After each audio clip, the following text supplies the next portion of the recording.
ان الحمد للہ نحمده ونصلي على رسوله الكريم اما بعد ان الله وملائكته يصلون على النبي يا ايها الذين امنوا صلوا عليه وسلموا تسليما اللهم صل على محمد وعلى ال محمد اللهم بارك على محمد وعلى ال محمد ربی یسر ولا تعسر وتمم بالخیر۔ السلام علیکم ورحمۃ اللہ وبرکاتہ۔ Welcome to Alnasr Islamic classes. پچھلی کلاس میں ہم نے جنگ احد جو ہے اس کے بارے میں کافی ڈیٹیل سے ڈسکس کیا تھا، اور جو شروعاتی واقعات تھے، ایکچوئل بیٹل شروع ہونے سے پہلے کے جو واقعات تھے، جتنے بھی امپورٹنٹ ڈیٹیلس تھیں وہ میں نے شیئر کیے تھے آپ کے ساتھ۔ آج کی کلاس میں انشاءاللہ ہم جو ایکچوئل بیٹل ہوئی ہے، جو جنگ ہوئی ہے مسلمانوں کی مشرکین مکہ کے ساتھ، اس کے جو واقعات ہیں انشاءاللہ ان واقعات کو ڈسکس کریں گے۔ اور ان واقعات میں دیکھیے، جیسے کہ بدر میں ایک پرابلم تھی کہ ہمیں کوئی کرونولوجیکل آرڈر نہیں تھا ہمارے پاس، کہ اس ایونٹ کے بعد کیا ایونٹ ہوا، دوسرا ایونٹ، تیسرا ایونٹ، ایک چینج جو ہوتی ہے نا ایونٹس کی، وہ ہمارے پاس نہیں ہے، کیونکہ آبویس سی بات ہے، ایک کیوٹک سی سچویشن، ایک جنگ ہو رہی ہے، وہاں پر کوئی ایسا تو ہے نہیں کہ کیمرہ لگا ہوا ہے اور کوئی شخص دیکھ کر کے اس کو بعد میں آرام سے بتا سکتا ہے کہ ہاں یہ ایونٹ پہلے ہوا، یہ ایونٹ پہلے ہوا، پھر یہ اس طریقے سے ایونٹ اختتام ہوا، ختم ہوا۔ اس میں ایک چیز یہ ہے کہ جس نے جو چیز آبزرو کری، جس کے ساتھ جو واقعہ ہوا، وہ انہوں نے بعد میں بیان کیا، اور محدثین جو تھے انہوں نے اس چیز کو جو جتنی بھی حدیثی کتابیں تھیں اس کے اندر رپورٹ کیا۔ پھر وہاں سے جو ہے سیرت کی کتابوں میں اس کو، جو جتنے بھی آپ کہیں کہ سیرت لکھنے والے جو رائٹرز ہیں، انہوں نے اپنی بیسٹ پاسبل آپ کہیں کی کوشش کی ہے کہ وہ ان سارے جو واقعات ہیں ان کو ایک کرونولوجیکل آرڈر میں سیٹ کر سکیں۔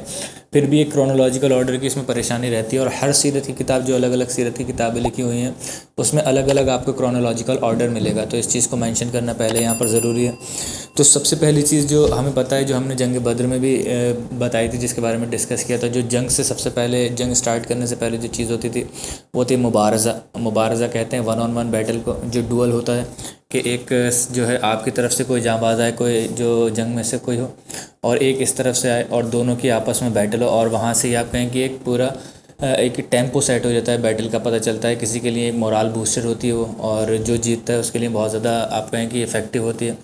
تو اس طریقے سے مبارزہ اس میں بھی ہوتا ہے۔ جنگ احد جو تھی، اس میں مسلمانوں کی طرف سے رسول اللہ صلی اللہ علیہ وسلم حضرت علی رضی اللہ تعالیٰ عنہ کو بھیجتے ہیں، اور جو آپ کہیں کہ مشرکین مکہ جو تھے ان کی طرف سے آتے ہیں طلحہ ابن ابی طلحہ، جو کہ بنو عبد الدار کے تھے، اور اگر بنو عبد الدار کو آپ بیک ٹریک کریں تو یہ آپ کہیں بنو عبد مناف کی ہی ایک ٹرائب ہے، اور یہ آپس میں مطلب آپ کہیں کہ بہت دور کے کزنس ہی ہوں گے اگر بنو ہاشم اور بنو عبد الدار کو دیکھا جائے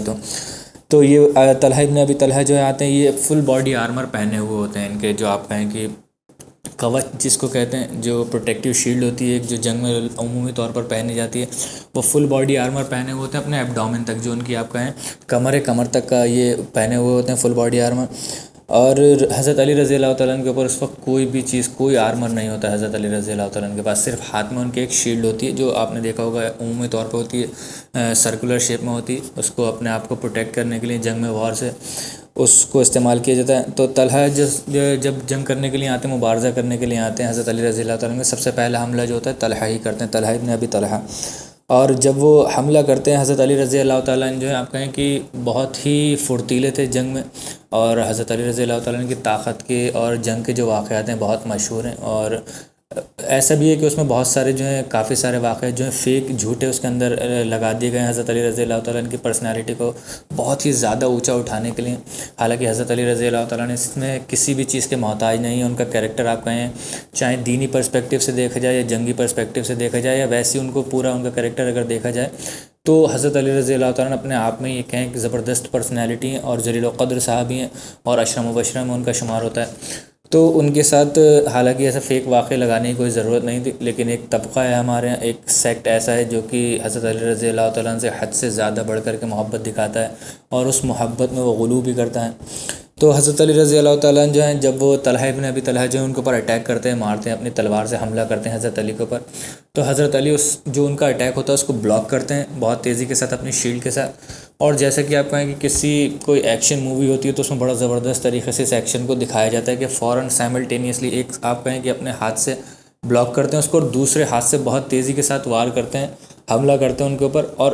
اتنی دیر میں آپ کہہ لیے کہ اسیس بھی کر لیا حضرت علی رضی اللہ تعالیٰ نے کہ کہاں پر کمزوری ہے، کہاں پر اٹیک کیا جا سکتا ہے۔ جو فل باڈی آرمر ان کا ایبڈومن تک تھا، ویسٹ تک تھا، ان کی اس کے اوپر حملہ نہیں کرتے ہیں حضرت علی، اس کے نیچے ہی فوراً حملہ کرتے ہیں، اور ان کے ایک ہی وار میں اتنا تیز وار ہوتا ہے، اتنا طاقتور وار ہوتا ہے حضرت علی رضی اللہ تعالیٰ کا، کہ طلحہ ابن ابی طلحہ جو ان کی ایک ٹانگ کٹ جاتی ہے، اور جیسے ہی ٹانگ کٹتی ہے خون کا فوارہ نکل جاتا ہے اور وہ گر جاتے ہیں زمین پر۔ اور جیسے ہی وہ گرتے ہیں حضرت علی رضی اللہ تعالیٰ ان کو ختم کرنے کے لیے آگے بڑھتے ہیں دوسرا حملہ کرنے کے لیے، تو ہوا چل رہی ہوتی ہے وہاں پر، ہوا سے جو ان کا آپ کہیں کہ کپڑا جو تھا وہ اٹھ جاتا ہے، اور ان کی جو عورہ ہوتی ہے، جو آپ کہیں ان کا پرائیویٹ پارٹ ہوتا ہے، وہ ایکسپوز ہو جاتا ہے، دکھ جاتا ہے۔ تو پھر وہ جو ہے وہ حضرت علی رضی اللہ تعالیٰ سے ریکویسٹ کرتے ہیں، طلحہ ابن ابی طلحہ جو وہ کہتے ہیں رشتہ داری کا تمہیں واسطہ، کیونکہ میں نے آپ کو بتایا کہ اگر بیک ٹریک کریں گے ان کے لینیج کو تو آپس میں رشتہ دار آتے ہیں 3rd 4th جنریشن میں جا کر کے یہ، تو وہ کہتے ہیں کہ تمہیں ہماری رشتہ داری کا واسطہ، تم مجھے اس حالت میں مت مارو، اور یہ میرے لیے بڑی شرمسار چیز ہوگی۔ تو حضرت علی رضی اللہ تعالیٰ ان کو چھوڑ دیتے ہیں وہاں پر، اور مارتے نہیں ہیں، قتل نہیں کرتے ہیں، اور واپس مسلمانوں کے کیمپ کی طرف آ جاتے ہیں۔ اب جب دور سے مسلمان یہ دیکھ رہے ہوتے ہیں تو مسلمانوں کو سمجھ میں نہیں آتا ہے کہ حضرت علی رضی اللہ تعالیٰ نے چھوڑ کیوں دیا جب ان کے پاس اتنا اچھا موقع تھا ختم کرنے کا۔ تو ان سے پوچھتے ہیں کچھ صحابہ کہ یا علی آپ نے چھوڑ کیوں دیا ان کو؟ تو حضرت علی رضی اللہ تعالیٰ بتاتے ہیں کہ ایسا ایسا ہو گیا تھا، اور اس کی عورت جو تھی وہ ایکسپوز ہو گئی تھی، اور اس نے مجھے اپنی رشتہ داری کا واسطہ دے کر کہا کہ اس حالت میں مجھے مت مارو، اور یہ میرے لیے بہت ہی زیادہ شرمسار چیز ہوگی، تو اس وجہ سے حضرت علی رضی اللہ تعالیٰ نے ان کو چھوڑ دیا تھا۔ اب اس میں ایک اور جو چیز میں نے آپ کو بتائی کہ ہمیں کیونکہ کرونالوجیکل آرڈر ہمارے پاس ہے نہیں، تو ہمیں یہ نہیں پتہ چل پاتا ہے کہ پہلے کس سائڈ نے حملہ کیا، کہ مسلمانوں نے حملہ کیا یا پھر مشرکین مکہ نے جو مسلمانوں کے اوپر حملہ کیا۔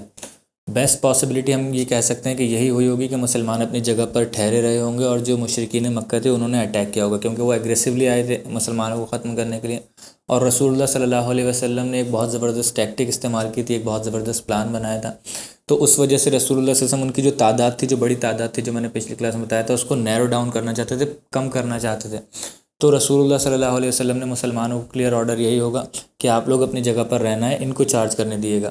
تو جب وہ آتے ہوں گے تبھی جو جنگ ہے اس کی شروعات ہوتی ہوگی۔ اور اس کے بعد جو آپ کہیں قریش کی طرف سے جو میں پہلے بھی بتا چکا ہوں یہ چیز کہ قریش کی طرف سے جو جھنڈا لے کر کے چلا کرتے تھے، جو علم لے کر کے چلا کرتے تھے جنگ میں، جو آپ کہیں کہ نشانی ہوتی تھی کہ ابھی ہماری جو فوج ہے وہ لڑ رہی ہے، ابھی ہم ہارے نہیں ہیں، تو وہ جو ذمہ داری ہوا کرتی تھی وہ بنو عبد الدار کی ہوا کرتی تھی، بنو عبد الدار۔ اور بنو عبد الدار کیونکہ جنگ بدر میں بہت پہلے بھاگ گئے تھے، جب مسلمانوں نے ان کے اوپر بہت زبردست حملہ کیا تھا تو وہ بھاگ گئے تھے وہاں سے،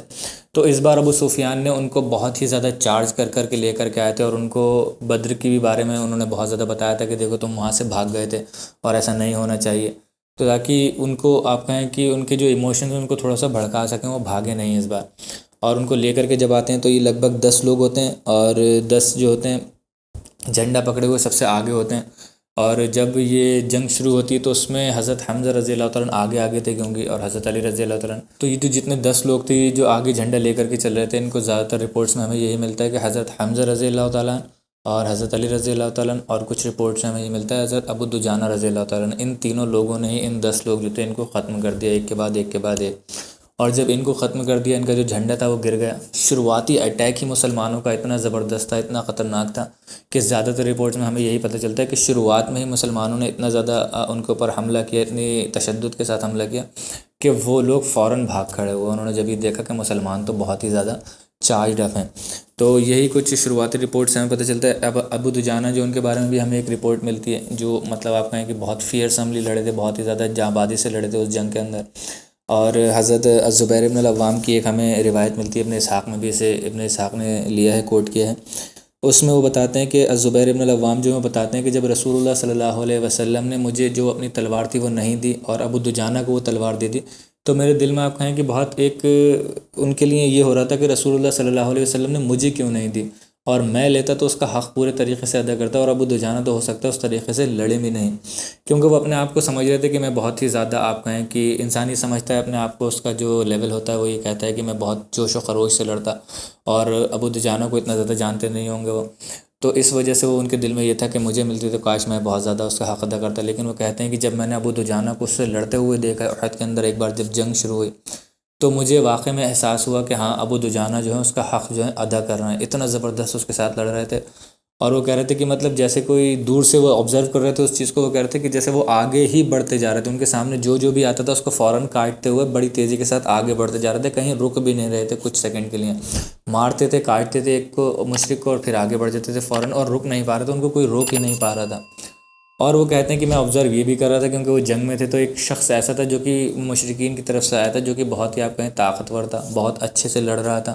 اور اس نے کہیں کہ مسلمانوں کو بہت ہی زیادہ پریشانی شروعات میں دے دی تھی، اور کافی سارے مسلمانوں کو اس نے اپنے جو اس تلوار سے زخمی کیا تھا، کچھ کو شہید بھی کیا تھا۔ تو وہ کہتے ہیں کہ یا اللہ تعالیٰ وہ جو شخص ہے، اس کا نام نہیں آتا ہے کسی بھی رپورٹ میں، وہ کہتے ہیں کہ یا اللہ تعالیٰ وہ جو شخص ہے جو مسلمانوں کو بڑی پریشانی دے رہا ہے اس وقت، وہ کاش ابو دجانہ کے سامنے آ جائے، جس حساب سے ابو دجانہ جو ہے لڑتے ہوئے آگے بڑھ رہے ہیں۔ اور وہ کہتے ہیں کہ وہی وہ اللہ تعالیٰ نے ان کی دعا کو کہنے قبول کر لیں، یا قدر اللہ تعالیٰ کا قدر تھا یہ کہ وہ جو شخص تھا وہ سامنے آ گیا ابو دجانہ رضی اللہ تعالیٰ عنہ کے، اور ابو دجانہ رضی اللہ تعالیٰ عنہ نے اس کو بھی قتل کر دیا بہت ہی آسانی کے ساتھ، اور آگے بڑھ گیا اس کو بھی قتل کرنے کے بعد۔ اب اسی میں ایک رپورٹ یہ بھی آتی ہے کہ جو ابو دجانہ رضی اللہ تعالیٰ عنہ جب وہ لڑ رہے تھے تو وہ ان کے آگے ایک ایسے کہیں کہ بہت لمبی چوڑی سی کوئی فگر تھی، وہ دکھتا نہیں، اور اس کے اوپر کپڑا ڈھکا ہوا تھا پورا چہرے پر اس کے، اور دکھ نہیں رہا تھا کہ کون ہے وہ۔ اور جیسے ہی ابو دجانہ اس کو قتل کرنے کے لیے آگے اپنا تلوار جو تھے اٹھانے ہی والے تھے تو وہ ایک دم سے پلٹ گئی، گھوم گئے، اور روایت میں آتا ہے کہ گھومنے کے بعد اس نے ولولہ کیا۔ ولولہ جو ہے آپ کہیں کہ کامن طور پر جو آپ نے عربک میوزک وغیرہ ہوتے ہیں اس میں ہوتا ہے، تو اپنی زبان سے جو میوزک نکالتی ہیں یا آواز نکالتی ہیں بہت تیزی کے ساتھ، عورتیں زیادہ تر ہوتا ہے، آدمی بھی نکالتے ہیں وہاں پر، تو اس کو ولولہ کہتے ہیں۔ جیسے کوئی اس کو میں کیا ایکسپلین کروں کہ جیسے جنگل میں جو لوگ آواز نکالتے ہیں تو اس طریقے کی آواز کو کہتے ہیں ولولہ۔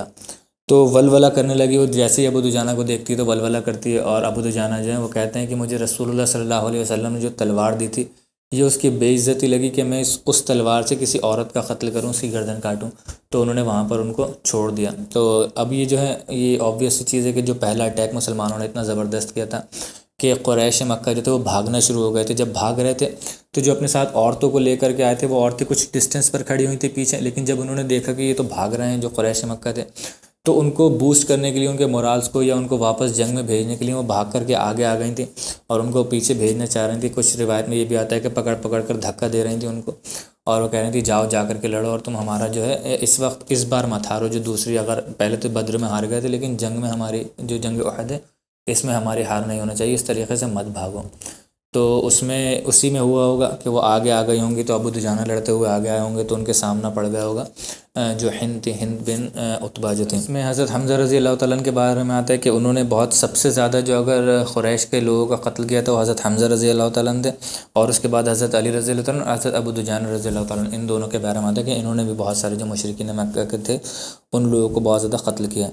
اور اسی میں ایک بخاری میں ہمیں روایت بھی ملتی ہے البراء بن عازم کی، وہ یہ کہتے ہیں کہ جو ہمارا جب ہم نے جنگ شروع کی، جنگ احد میں جب ہم نے لڑے تو ہمارا پہلا اٹیک جو تھا وہ اتنا زبردست تھا کہ کچھ ہی منٹ کے بعد یا کچھ تھوڑے سے وقت کے بعد جو قریش مکہ تھے وہ بھاگنا شروع ہو گئے، اور ان کی عورتیں بھی بھاگنا شروع ہو گئے ان کے ساتھ، اور جو اپنے آپ کہیں کہ جو ان کا کپڑا تھا جو وہ پہنے ہوئی تھی، کیونکہ لمبے کپڑے پہنا کرتے ہیں تو اپنے کپڑوں کو اٹھا اٹھا کر کے بھاگ رہے تھے وہ وہاں پر سارے لوگ جو تھے۔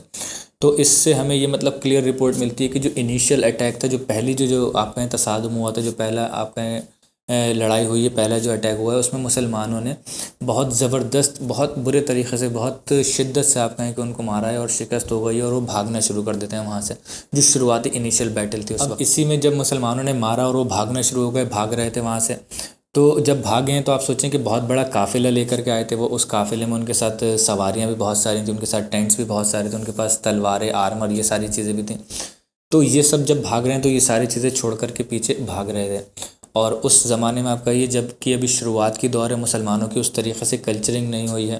اور اس زمانے میں جو آپ کہیں کہ جو مال غنیمت ہوا کرتا تھا اس کو بہت ہی زیادہ امپورٹنس دی جایا کرتی تھی۔ تو اس وقت جو آپ کہیں کہ اتنا، اور مال غنیمت پیچھے چھوڑ کر کے جانا، اتنا زیادہ مال چھوڑ کر کے جانا کہ اس میں ہتھیار بھی ہیں، ویپنز بھی ہیں، اس میں ٹینٹس وغیرہ بھی ہیں، اس کے اندر کھانے پینے کا سامان بھی ہے بہت سارا، اور اس میں سواریاں بھی ہیں، اونٹ اور گھوڑے بھی ہیں۔ تو جب وہ سب دیکھنے لگے، یہ سب دیکھتے ہوئے بھاگتے ہوئے، تو جو مسلمان تھے انہوں نے آگے جا کر کے اس کو لوٹنا بھی شروع کیا۔ کچھ ایک جو آگے کا جتھا تھا وہ مارتا ہوا پیچھے آپ کہیں جو بھاگ رہے تھے قریش مکہ ان کے پیچھے گیا اٹیک کرنے کے لیے، اور جو کچھ پیچھے کے مسلمان تھے انہوں نے جا کر کے یہ ساری بوٹی جو تھی وہ کلیکٹ کرنا شروع کر دی، سارا جتنا بھی مال غنیمت تھا۔ تو اب اس میں آپ کہیں کہ ایک کنفیوژن کریٹ ہو جاتا ہے مسلمانوں کے بیچ میں، اور ہوتا بھی کس کے بیچ میں، جو آپ کہیں جبل العینین تھا اس کے اوپر جو جبل الرما ہے اس کے اوپر جو رسول اللہ صلی اللہ علیہ وسلم نے آرچرز کھڑے کیے تھے، جو تیر انداز کھڑے کیے تھے، اب وہ وہاں سے اوپر سے وہ سارا نظارہ دیکھ رہے ہیں، ویو دیکھ رہے ہیں کہ قریش مکہ نے اٹیک کیا اور مسلمانوں نے اتنا زبردست ان کے اوپر اٹیک کیا کہ وہ وہاں سے بھاگ کھڑے ہوئے اور ان کو شکست ہونے لگی، اور بھاگ رہے ہیں وہ سارا میدان چھوڑ کر کے، اور مال غنیمت بیچ میں پڑا ہوا ہے اور مسلمان ان کو اٹیک کرنے کے لیے پیچھے پیچھے جا رہے ہیں۔ تو انہوں نے سوچا کہ رسول اللہ صلی اللہ علیہ وسلم نے ہم سے یہ کہا تھا کہ جب تک تم دیکھو کہ ہم قتل بھی ہو رہے ہوں تو ہمیں نیچے اتر کر کے مت آنا جب تک میں نہیں بھیجوں۔ لیکن انہوں نے دیکھا یہاں تو سچویشن ہی الگ ہو گئی، بالکل مسلمانوں نے ان کو مار دیا اور بھاگ رہے ہیں وہ، تو انہوں نے سوچا کہ جلدی سے جا کر کے مال غنیمت جمع کیا جائے، مال غنیمت لوٹا جائے۔ تو اس میں سے اب ان میں بھی آپ کہیں کہ سارے ایسے نہیں تھے، ایک ہی سوچ کے نہیں تھے جنہوں نے یہ کہا ہو کہ ٹھیک ہے چل کر کے مال غنیمت لوٹتے ہیں۔ اس میں بھی کچھ اچھی سمجھ رکھنے والے صحابہ ایسے تھے جنہوں نے گہری اس چیز پر نظر رکھی کہ نہیں، رسول اللہ صلی اللہ علیہ وسلم کے الفاظوں پر مت جاؤ بالکل، کہ رسول اللہ نے کہا تھا کہ جب تک تم اگر یہ بھی دیکھو کہ ہم قتل و غارت ہو گئے ہیں، ہمیں مارا جا رہا ہے بہت زیادہ، اور ہمیں جو ہے چیل کوے بھی آ کر کے ہماری بوٹیاں نوچ رہے ہیں، تب بھی تم اتر کر کے مت آنا۔ رسول اللہ صلی اللہ علیہ وسلم کا کہنے کا مطلب یہ تھا کہ تم لوگ جب تک میں نہیں بھیجوں، جب تک میں تمہارے پاس کوئی میسنجر نہیں بھیجوں بلانے کے لیے، تب تک اتر کر کے مت آنا، وہیں رکے رہنا، وہاں سے ہمیں پروٹیکٹ کرتے رہنا، کیونکہ یہ جو جگہ ہے بہت ہی آپ کہیں کہ اسٹریٹجیکل پوزیشن ہے، وہ جگہ جو ہے وہاں سے کوئی حملہ نہیں ہو پائے۔ تو اس میں خاص طور سے جو ان کے لیڈر ہوتے ہیں عبداللہ بن جبیر، وہ منع کرتے ہیں، وہ کہتے ہیں کہ نہیں، ہمیں نہیں اترنا چاہیے۔ لیکن پھر بھی جو 50 لوگ تھے ان میں ڈفرینس ہو جاتا ہے، لگ بھگ روایت میں آتا ہے کہ 35 سے 40 لوگ جو تھے وہ اتر جاتے ہیں، وہ کہتے ہیں کہ نہیں، ہم جا کر کے مال غنیمت لوٹتے ہیں، اور مسلمانوں کو فتح ہو گئے۔ اور جا کر کے جیسے ہی وہ جاتے ہیں 35 یا 40 لوگ اس میں سے آتا ہے کہ وہ اتر جاتے ہیں، صرف 10 لوگ وہاں پر رہ جاتے ہیں اوپر۔ اب یہ ساری چیز جو تھی یہ کون نوٹس کر رہا تھا؟ جو آپ کہیں کہ ایک بہت ہی فیئرسم واریر ہیں، جو کہ ایک بہت ہی ملٹری جینیس ہیں آپ کہیں جن کو، اور وہ نام ہے خالد بن الولید رضی اللہ تعالیٰ عنہ۔ وہ آئے تھے اس وقت احد میں مشرکین مکہ کی طرف سے، بھاگ تو رہے تھے، وہ بھی بہت بڑا جتھا تھا ان کا، واپس تو جا رہے تھے، ریٹریٹ تو کر رہے تھے وہ، لیکن ایسا نہیں تھا کہ بالکل پیٹھ موڑ کر کے جا رہے ہوں، بھاگ رہے ہوں، جس کو کہتے ہیں دم دبا کر کے بھاگنا، اس طریقے سے نہیں بھاگ رہے تھے۔ وہ اپنے ذہن میں موقع ڈھونڈ رہے تھے، ان کو اندازہ تھا۔ دیکھیے جو آپ کہہ لیں کہ جو کسی چیز میں ایکسپرٹ ہوتے ہیں نا، ان کو پتہ ہوتا ہے کہ لوپ ہول کہاں پر ہے، کہاں سے ان کو راستہ مل سکتا ہے۔ تو اپنی آخری، اور جس طریقے کی ان کی اسپرٹ تھی آخر تک بالکل اپنی ہار نہیں ماننا، تو انہوں نے اپنا بالکل بھاگ رہے تھے لیکن پیچھے دیکھتے ہوئے جا رہے تھے، ہلکے ہلکے ریٹریٹ کر رہے تھے اپنے ساتھ لوگوں کو۔ جیسے ہی انہوں نے یہ دیکھا کہ مسلمانوں میں سے ایک بڑا گروہ یعنی کہ 30 35 40 لوگ جو ہیں اتر گئے پہاڑ سے، انہوں نے کہا کہ اب یہ ہمارے لیے ایک اوپننگ ہوگی اور یہاں سے ہم داخل ہو سکتے ہیں، یہ 10 لوگ ہمیں کیا ہی روک پائیں گے۔ اپنے ساتھ ایک بڑا جتھا لیتے ہیں حضرت خالد بن ولید، اور لگ بھگ روایت میں آتا ہے کہ 100 سے 125 یا 130 لوگ تھے جن کو اپنے ساتھ لیتے ہیں حضرت خالد بن ولید، اور پورا جو آپ کہیں کہ پیچھے سے جو جبل الرما تھا، جبل العینین ہے، اس وہاں سے پیچھے سے گھما کر کے لے کر کے آ جاتے ہیں، اور 10 لوگ جو تھے وہ کیا ہی روک سکتے تھے 125 کا جو قافلہ تھا پورا۔ اور کچھ روایت میں یہ بھی آتا ہے کہ ان کو بھی مارتے ہوئے آتے ہیں، ان میں سے بھی کافی سارے صحابہ جو ہیں شہید ہو جاتے ہیں، جو 10 تھے ان میں سے۔ اور وہ جب انٹر کرتے ہیں تو اس کو اگر پاسبل ہو سکا تو میں آپ کو ایک میپ بنا کر کے دکھا دوں گا، کہ ایسے ہی سمجھنا بہت مشکل ہے، لیکن ایک میپ سامنے ہوگا تو زیادہ ایزیلی سمجھ میں آ جائے گا۔ جب حضرت خالد بن ولید دوسری سائڈ سے انٹر کرتے ہیں، جو میں نے آپ کو بتایا کہ ایک بہت بڑا راستہ تھا، اس کے بیچ میں جبل العینین تھا، اور جو دوسری سائڈ تھی اس کو پورا بلاک کر رکھا تھا، اور آگے مسلمان تھے یہاں۔ تو جب دوسری سائڈ سے آتے ہیں حضرت خالد بن ولید، اور آگے جو آپ کے مشرکین مکہ کی جو فوج تھی وہ بھاگ رہی تھی، اس کو پیچھا کرنے کے لیے مسلمان جا رہے تھے۔ اب ادھر سے جب خالد بن ولید رضی اللہ تعالیٰ عنہ آئے ہیں تو انہوں نے پہلے تو جبل الرما پر جو صحابہ کھڑے ہوئے تھے ان کو شہید کیا، اور جیسے ہی شہید کیا تو یہ چیز جو تھی، کچھ آپ کہیں کہ جو عرب ادھر کے مشرکین مکہ کے جو لوگ تھے انہوں نے بھی آبزرو کیا اس چیز کو، کہ خالد ایک اتنا بڑا جتھا لے کر کے گیا ہے، یہ کدھر گیا ہے دیکھو۔ اور جب گئے انہوں نے دیکھا کہ انہوں نے تو یہاں پر جو ایک ہمارے لیے اوپننگ تھی وہ بنا دی، اور جو لوگ وہاں پر کھڑے ہوئے تھے پروٹیکٹ کرنے کے لیے ان کو قتل کر دیا، تو وہ لوگ بھی رک جاتے ہیں وہاں پر۔ اور جب خالد بن ولید آتے ہیں تو آپ کہیں کہ ایک مسلمانوں کے لیے بڑی کیوٹک سی سچویشن بن جاتی ہے۔ کیسے؟ کیونکہ مسلمان آپ کہیں کہ اب سینڈوچ بن گئے ہیں بیچ میں، دونوں کے بیچ میں، ادھر بھی مشرکین آرمی ہے آگے جو بھاگ رہی ہے، حالانکہ اب رک گئی ہے وہ دیکھ کر کے، اور جو بیچ میں مسلمان تھے، اور دوسری سائڈ سے حضرت خالد بن ولید آ گئے ہیں، اور وہ اپنا پورا اکیلے نہیں آئے، جتھا لے کر کے آئے 100 لوگوں کا۔ اب یہ چیز رسول اللہ صلی اللہ علیہ وسلم، ان کی کیمپنگ تھوڑی سی پیچھے تھی، انہوں نے دیکھ لیا، رسول اللہ صلی اللہ علیہ وسلم نے سب سے پہلے حضرت خالد بن ولید کو انٹر ہوتے ہوئے انہوں نے دیکھا دوسری سائڈ سے۔ وہ آواز لگا کر کے کوشش کرتے ہیں مسلمانوں کو بتانے کی کہ تمہارے پیچھے دیکھو، اور تمہارے پیچھے جو ہے مسلمانوں کے پیچھے جو ہے دشمن آ گئے، اور مشرکین مکہ کا ایک پورا جتھا آ گیا حملہ کرنے کے لیے۔ اس چیز کو آپ کہیں کہ بڑی سی کیوٹک سی ہو جاتی ہے، اب مسلمان گھبرا جاتے ہیں، کیونکہ کچھ لوگ جو تھے جو مال غنیمت لوٹ رہے تھے پیچھے رکے ہوئے، انہوں نے اپنے ہتھیار جو تھے، اپنی تلوار جو تھیں آپ کہیں کہ نیام میں ڈال لی ہوں گی، کیونکہ ان کو یہ دکھ رہا تھا کہ مشرکین آرمی تو پوری بھاگ رہی ہے وہاں سے، تو نیام میں جب تلواریں ڈالے ہوں گے تو وہ ریزسٹ بھی نہیں کر سکتے، لڑ بھی نہیں سکتے۔ حضرت خالد بن ولید آتے ہیں اور اتنا مطلب شدید طریقے سے مارتے ہیں، شروعات میں جتنے بھی جو ان کو مسلمان ملتے ہیں شروعات میں ان کو بہت برے طریقے سے شہید کر دیتے ہیں۔ اب مسلمان گھبرا جاتے ہیں کہ ادھر سے اب وہ جو آگے بھاگ رہے تھے مشرکین مکہ جو تھے وہ بھی واپس آنا شروع ہو جاتے ہیں. وہ کہتے ہیں کہ خالد نے ہمیں ایک ایڈوانٹیج دلا دیا ہے جنگ کے اندر, اب واپس آؤ, اب مت بھاگو. ابو سفیان جو تھے وہ پورا جتھا لے کر کے واپس آ جاتے ہیں وہاں سے. اور مسلمان اب سوچیے دونوں, ادھر بھی مشرکین ہیں ادھر بھی مشرکین ہیں, بڑی تعداد ہے, اور بیچ میں مسلمان جو ہیں پھنس گئے ہیں, پس گئے ہیں مسلمان. اور اسی چیز کے اندر یہ جو کیوس ہوا, جو مسلمان بیچ میں پھنس گئے, اس میں روایتوں میں یہ آتا ہے کہ شیطان نے آ کر کے بہت ہی زیادہ آپ کہیں گے فائدہ اٹھایا, اور مسلمانوں کو بہت بڑا نقصان بھی پہنچایا شیطان نے. وہ کس طریقے سے؟ وہ ایسے کہ وہ شیطان جو تھا انسانی شکل میں آتا تھا اور آ گیا تھا وہاں پر جنگ میں, اور جو مسلمان تھے ان کے بیچ میں کنفیوژن کریٹ کرنے کے لیے وہ سامنے سے آگے کہتا کہ دیکھو تمہارے پیچھے وہ جنگ کرنے کے لیے آیا, وہ تمہارے پیچھے مارنے کے لیے آ گیا. تو مسلمان پیچھے پلٹتے تھے اور بنا دیکھے ہی حملہ کر دیتے تھے. تو یہ دیکھتے تھے کہ ان کے ساتھ میں اپنے ہی ساتھی مسلمان ساتھی کے اوپر اس میں حملہ کر دیتے ہیں اور ان کو نقصان پہنچا دیتے ہیں. اور اسی میں ایک روایت یہ بھی ملتی ہے ہمیں, جو حضرت آپ کہیں حذیفہ ابن یمان جو تھے, ایک جلیل القدر صحابی ہیں. حذیفہ ابن یمان کے جو والد تھے ان کا نام ہے حسیل بن جابر, وہ بھی اس جنگ میں مسلمانوں کے ہی ہاتھوں سے شہید ہو جاتے ہیں. سوچیے بڑا ہی آپ مسلمانوں کے لیے اگر دیکھا جائے, مسلمانوں کے پوائنٹ آف ویو سے دیکھا جائے تو بڑی آپ کہیں کہ افسوس والی چیز ہے یہ کہ ایک مسلمان, اور وہ مسلمانوں کی آرمی میں آیا ہے ساتھ میں جنگ کرنے کے لیے مشرکین سے, لیکن دھوکے میں وہ مسلمانوں سے ہی قتل ہو جاتے ہیں. اور مسلمان ان کو بہت زیادہ جانتے بھی نہیں تھے اس وقت, جو حذیفہ ابن الیمان کے والد تھے ان کو. تو وہ ایک دم کیوٹک سی سچویشن ہوتی ہے. تو وہ جو شیطان, میں کہہ رہا ہوں کہ وہ ایسی روایتیں ملتی ہیں کہ دیکھو تمہارے پیچھے وہ آ گئے مشرک حملہ کرنے کے لیے, تو وہ ایسا ہوتا ہوگا. تو وہ جو ان کے والد تھے حسیل بن جابر, وہ بزرگ بھی کافی تھے لیکن آ گئے تھے جنگ کرنے کے لیے. تو ان کے اوپر جب حملہ کرتے ہیں تو دور سے حذیفہ ابن یمان جو ہوتے ہیں وہ دیکھتے ہیں اس چیز کو, اور وہ آواز مارنے کی بھی کوشش کرتے ہیں مسلمانوں کو بتانے کے لیے کہ یہ میرے والد ہیں, ان کو ان سے مت لڑو, وہ میرا والد ہیں. تو اب کہتے ہیں کیوٹک سی سچویشن ہے, جنگ ہے وہاں پر, ویسے ہی اتنا شور غدر ہوگا اس میں, ان کی آواز نہیں پہنچ پاتی ہے مسلمانوں کو, اور ان کے جو والد ہیں وہ مسلمانوں کے ہی ہاتھ ہے. آپ کہیں کہ بہت افسوس والی چیز ہے جس سے شہید ہو جاتے ہیں وہاں پر. اس میں جب جنگ ختم ہو جاتی ہے تو ہمیں یہ بھی روایت ملتی ہے کہ رسول اللہ صلی اللہ علیہ وسلم اس چیز پر بہت افسوس جتاتے ہیں, اور حضرت حذیفہ ابن یمان سے کہتے ہیں کہ آپ فری ہیں اس چیز میں, اگر آپ قصاص لینا چاہیں یا آپ کہیں کہ آپ بلڈ منی لینا چاہیں تو وہ بھی لے سکتے ہیں. تو جو وہ جن صحابیوں سے وہ قتل ہوئے تھے ان کے والد جو تھے دھوکے سے, ان کو حضرت حذیفہ ابن یمان جو ہیں وہ معاف کر دیتے ہیں. وہ کہتے ہیں کہ میں وہی کہوں گا, مطلب جو یوسف علیہ السلام نے اپنے بھائیوں کو کیونکہ معاف کر دیا تھا اتنے وقت کے بعد, جو انہوں نے ان کے اوپر ظلم بھی کیا تھا, لیکن یہ جو مسلمان بھائی ہیں ان سے تو دھوکے میں ہو گئے. تو وہ کہتے ہیں کہ میں بھی یہی کہتا ہوں جو یوسف علیہ السلام نے کہا تھا, یغفر اللہ لکم فہو ارحم الراحمین, کہ وہ ان کو معاف کر دیتے ہیں. اور سورہ یوسف میں یہ آیت ہمیں ملتی ہے. اس کے بعد رسول اللہ صلی اللہ علیہ وسلم جو کہ بلڈ منی ہوتی ہے, تو رسول اللہ صلی اللہ علیہ وسلم کیونکہ مسلم آرمی سے یہ چیز ہوئی تھی دھوکے میں,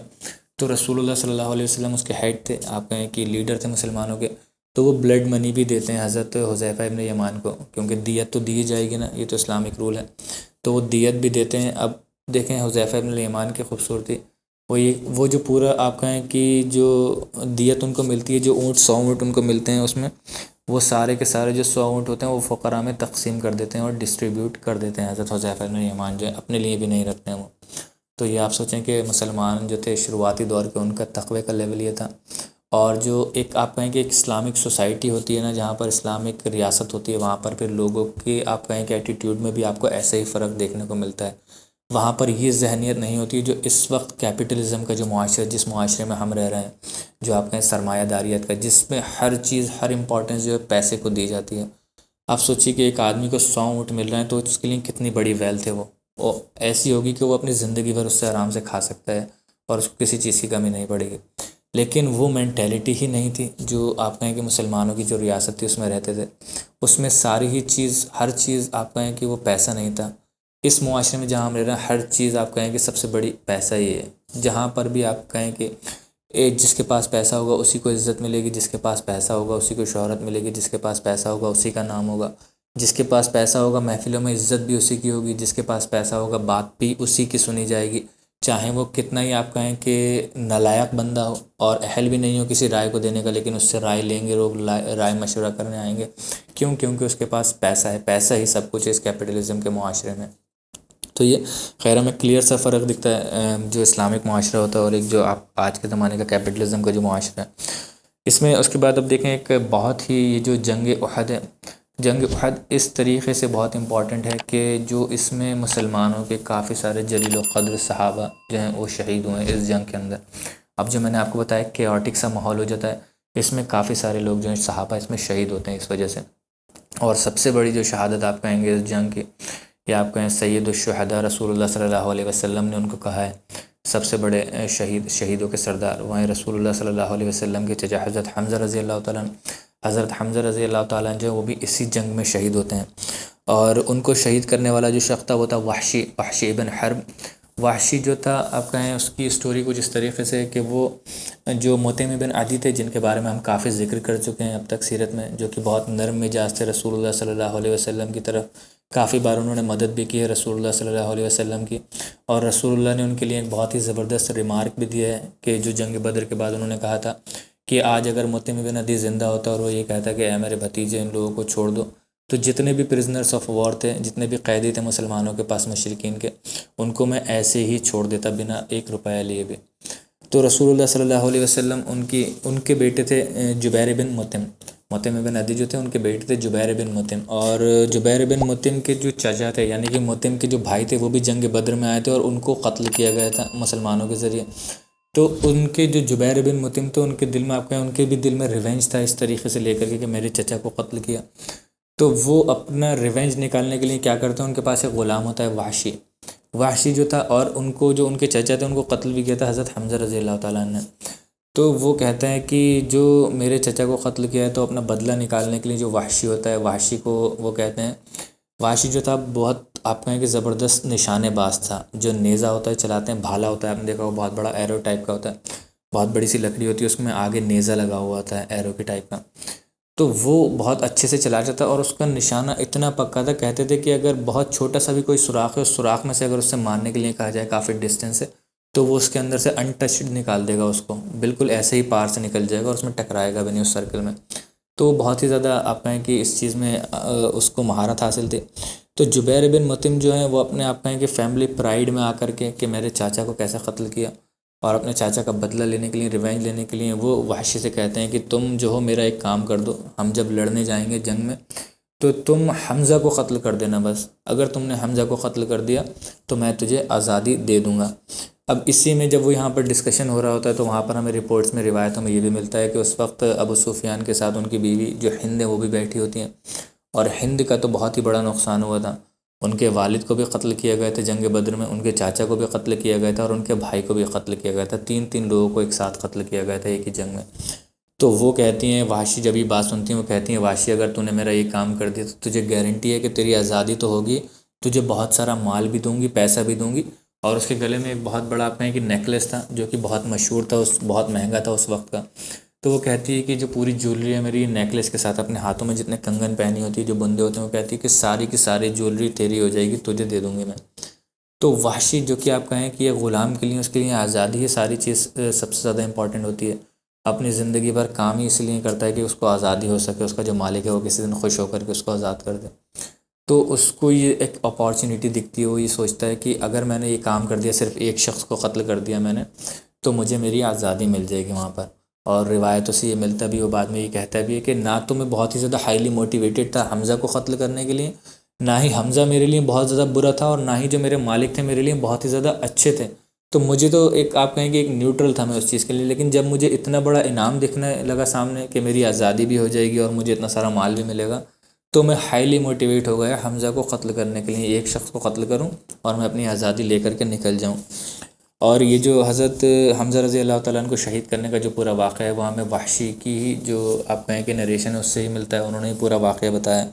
اور وہ جیسے کہ میں نے آپ کو بتایا، اس میں بتاتے ہیں کہ میں ایک مکہ میں ایک سلیو تھا، ایک غلام تھا، اور میرے پاس نہ تو کوئی ڈیزائر تھی جنگ میں جانے کے لیے، لڑنے کے لیے، صرف میرا مقصد کیا تھا اپنے مالک کو خوش کرنا، اور جس دن میرا مالک خوش ہو جائے مجھے آزاد کر دے۔ اس کے بعد وہ کہتے ہیں کہ جو مجھے میرا ماسٹر تھے جبیر بن مطعم، انہوں نے کہا کہ میں تمہیں فریڈم دے دوں گا، میں تمہیں آزاد کر دوں گا، بس تمہیں ایک کام یہ کرنا ہے کہ تمہیں حمزہ کو قتل کرنا ہے۔ تو میں نے اپنا بھالا اٹھایا، مجھے کچھ بھی نہیں سوجا، میں نے اپنا بھالا اٹھایا،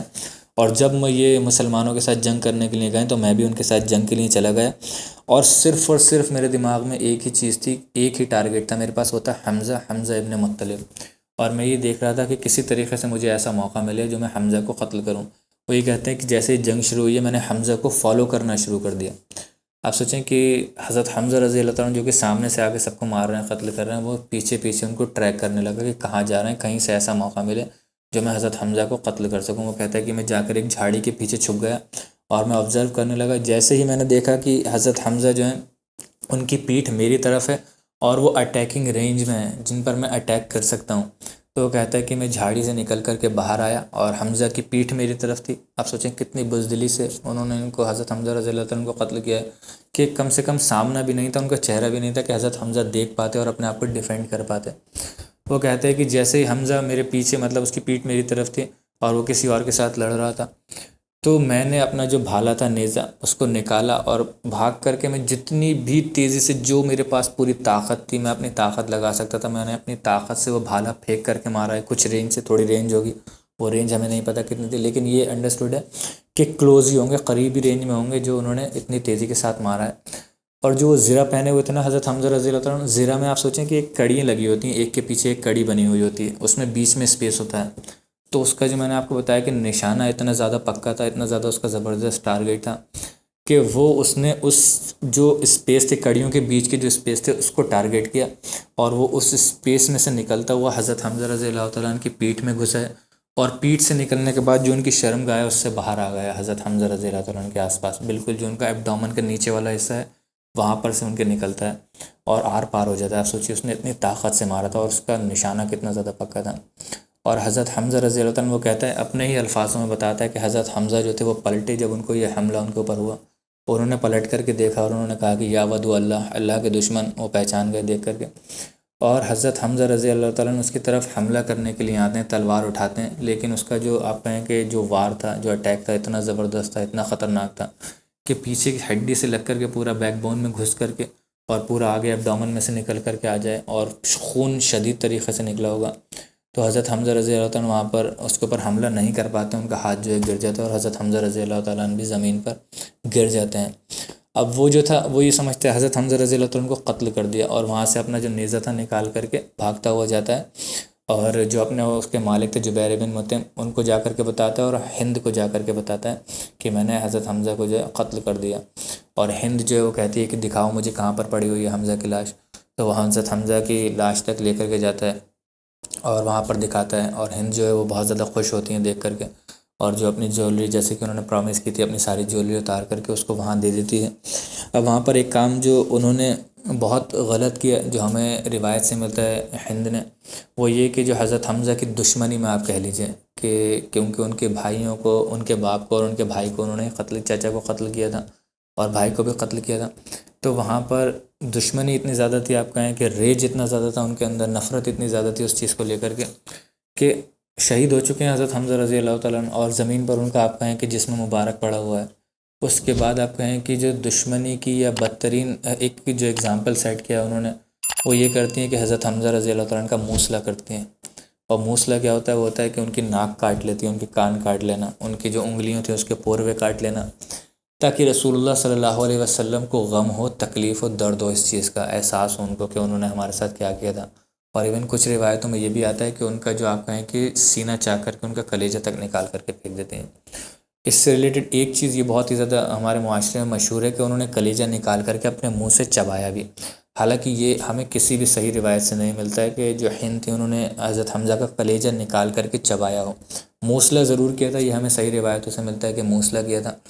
اور موصلہ کرنے کے بعد انہوں نے وہاں پر کھڑے ہو کر کہا بھی کہ حمزہ آج میں نے تجھے قتل کر دیا، میں نے اپنے باپ اور بھائی سب کا بدلہ لے لیا۔ تو یہ مطلب آپ کہیں کہ ایک دشمنی میں آپ کہہ لیں، یا آپ کہیں کہ ایک نیگیٹو ایموشنز کے اندر رسول اللہ صلی اللہ علیہ وسلم کو ہرٹ کرنے کے لیے ایک بدترین کام ہند نے کیا۔ اور جو وحشی جنہوں نے قتل کیا تھا ان کے بارے میں بھی ہمیں بعد میں رپورٹس ملتی ہیں کہ جب آزاد تو ہو گئے، آزادی تو مل گئی، لیکن جو غلام تھے ان کو وہاں کے جو لوگ تھے اس طریقے سے ٹریٹ نہیں کرتے تھے، اور رسول اللہ صلی اللہ علیہ وسلم نے جب مکہ فتح کیا تو وہ وہاں سے بھاگ گئے کہ محمد صلی اللہ علیہ وسلم کے چچا کو میں نے قتل کیا اور انہوں نے مجھے پکڑ لیا تو مجھے قتل کر دیں گے، تو وہ وہاں سے چھوڑ کر بھاگ گئے طائف پہنچتے ہیں۔ طائف بھی رسول اللہ صلی اللہ علیہ وسلم کچھ وقت کے بعد فتح کر لیتے ہیں، بہت ساری روایتوں سے ہمیں ملتا ہے، اور جب طائف کو فتح کرنے والے ہوتے ہیں رسول اللہ صلی اللہ علیہ وسلم تو وہاں سے فتح آلموسٹ کر ہی لیتے ہیں، تو وہاں سے بھی جو وحشی وہ بھاگ کر کے سیریا جانا چاہتا ہے، تو ایک ان کو کوئی شخص ملتا ہے، وہ یہ کہتا ہے کہ کب تک بھاگتے رہو گے اس چیز سے، اور محمد صلی اللہ علیہ وسلم تو ایسے ہیں کہ وہ ہر کسی کو معاف کر دیتے ہیں، اور اگر تم جا کر کے ان سے معافی مانگو گے نا، اسلام قبول کر لو، اسلام قبول کرنے سے بھی تمہیں معاف کر سکتے ہیں، اور تم ان سے جا کر کے پرسنلی معافی مانگو گے تو وہ تمہیں معاف کر دیں گے۔ اب وحشی کی سمجھ میں نہیں آتا، اسی چیز میں کنفیوز رہتے ہیں کہ کیا کیا جائے۔ تو کچھ رپورٹس میں یہ ملتا ہے کہ حضرت بلال ان کو مل جاتے ہیں، کچھ رپورٹس میں یہ آتا ہے کہ وہ خود حضرت بلال رضی اللہ تعالیٰ عنہ کے پاس جاتے ہیں۔ اور حضرت بلال رضی اللہ تعالیٰ عنہ کے پاس کیوں جاتے ہیں؟ کیونکہ ان سے ان کی آپ کہیں کہ شروعاتی دور سے دوستی تھی، دونوں ہی حبشہ کے رہنے والے تھے، ابیسینیا کے رہنے والے تھے، اور دونوں ہی غلام تھے، تو اس چیز کی وجہ سے دونوں کے اندر آپ کہیں سینٹیمنٹس تھیں، فیلنگس تھیں، دوستی تھی پہلے سے۔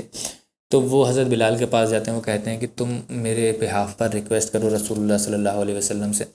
تو حضرت بلال کیونکہ دوستی میں ہوتے ہیں، وہ اس دوستی کی وجہ سے ان کی عزت ان کی اس بات کو رکھتے ہیں، اور وہ رسول اللہ صلی اللہ علیہ وسلم کے پاس ان کو لے کر کے جاتے ہیں۔ اور جب وہ جاتے ہیں تو آپ سچی روایتوں میں یہ آتا ہے کہ اپنا چہرہ ڈھک کر کے جاتے ہیں جو وحشی ہوتے ہیں،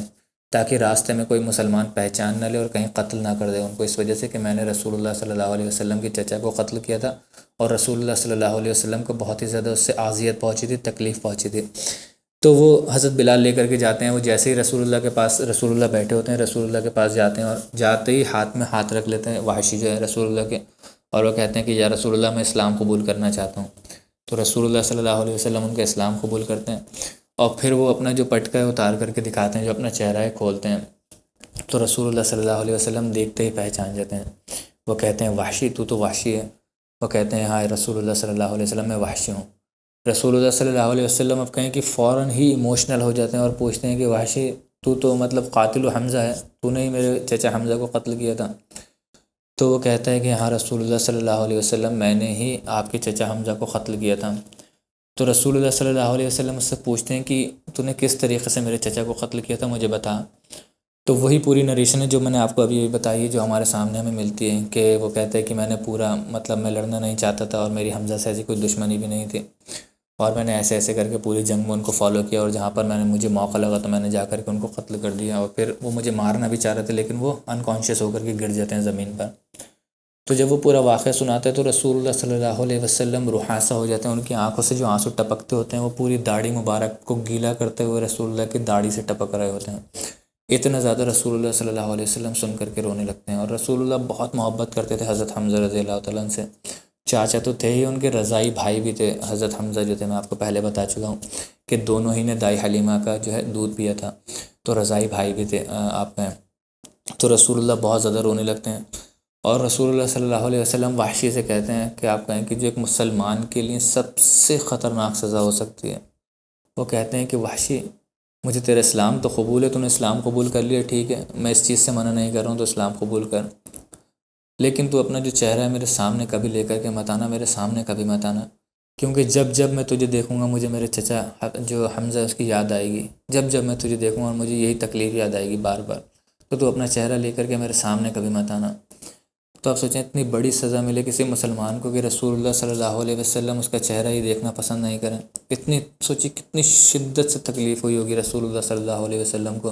اپنے چچا کے لیے، سالوں تک یاد کرتے ہیں حضرت حمزہ رضی اللہ تعالیٰ عنہ کو رسول اللہ صلی اللہ علیہ وسلم۔ اور حواشی جو ہیں یہی کرتے ہیں، جب تک وہ وہاں رہتے ہیں رسول اللہ صلی اللہ علیہ وسلم کے سامنے کبھی نہیں آتے ہیں کہ کہیں رسول اللہ صلی اللہ علیہ وسلم کو دیکھ کر کے تکلیف نہ ہو۔ سوچیں بڑا ہی آپ کہیں کنفیوژن والا سا ایک سینیریو سا ہو جاتا ہے کہ ایک مسلمان ہے جو اسلام تو قبول کر لیا، لیکن رسول اللہ جو سب سے بیلوڈ پرسنالٹی ان کے سامنے نہیں آ سکتا، ان کے چہرہ مبارک کو نہیں دیکھ سکتے۔ ہماری تو سب سے بڑی تڑپ یہی ہوتی ہے کہ رسول اللہ صلی اللہ علیہ وسلم بس سامنے بیٹھے ہوں اور ان کے چہرہ مبارک کو ہی ہم تکتے رہیں، دیکھتے رہیں۔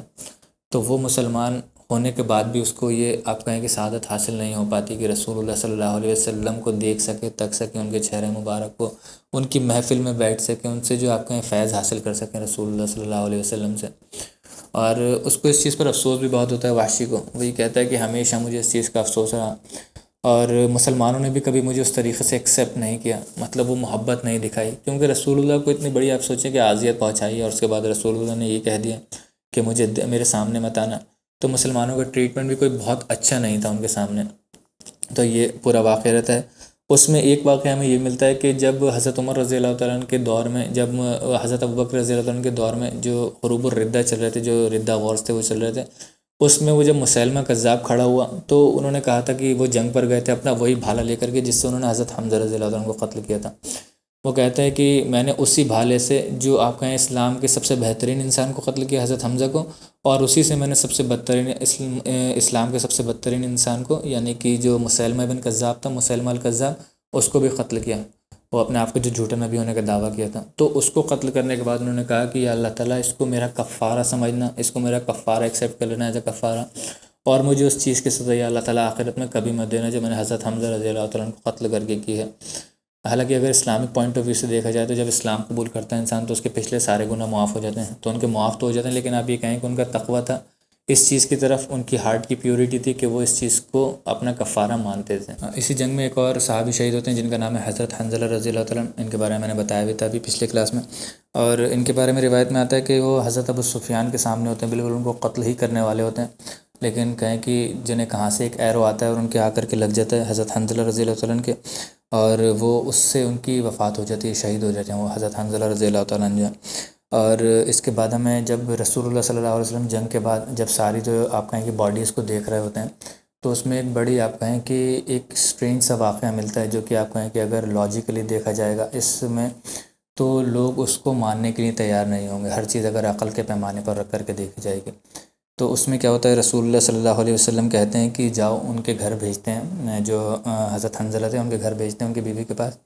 وہ کہتے ہیں جاؤ پوچھ کر کے آؤ کہ حضرت حنظلہ رضی اللہ عنہ کے ساتھ ایسا کیا معاملہ تھا کہ میں یہ دیکھ رہا ہوں کہ جو فرشتے ہیں ان کو غسل دے رہے ہیں حضرت حنظلہ رضی اللہ تعالیٰ عنہ کو۔ تو صحابہ کرام ان کے پاس جاتے ہیں، ان کی جو بیوی تھی ان سے پوچھتے ہیں، حضرت حنظلہ رضی اللہ عنہ کی 1-2 دن پہلے ہی شادی ہوئی ہوتی ہے، روایتوں میں یہ آتا ہے، اور ان سے جا کر کے جب پوچھتے ہیں کہ ایسا کیا معاملہ تھا تو ان کی بیوی بتاتی ہیں کہ رات میں ان کے انٹیمیسی ہوئی ہوگی ان دونوں کے بیچ میں، جو شوہر اور بیوی تھے، ازدواجی تعلق ہوئے ہوں گے، تو اس کے بعد جو ہے جنگ کا اعلان ہو جاتا ہے تو وہ وہاں سے ایسے ہی چلے جاتے ہیں اور انہوں نے غسل نہیں لیا تھا۔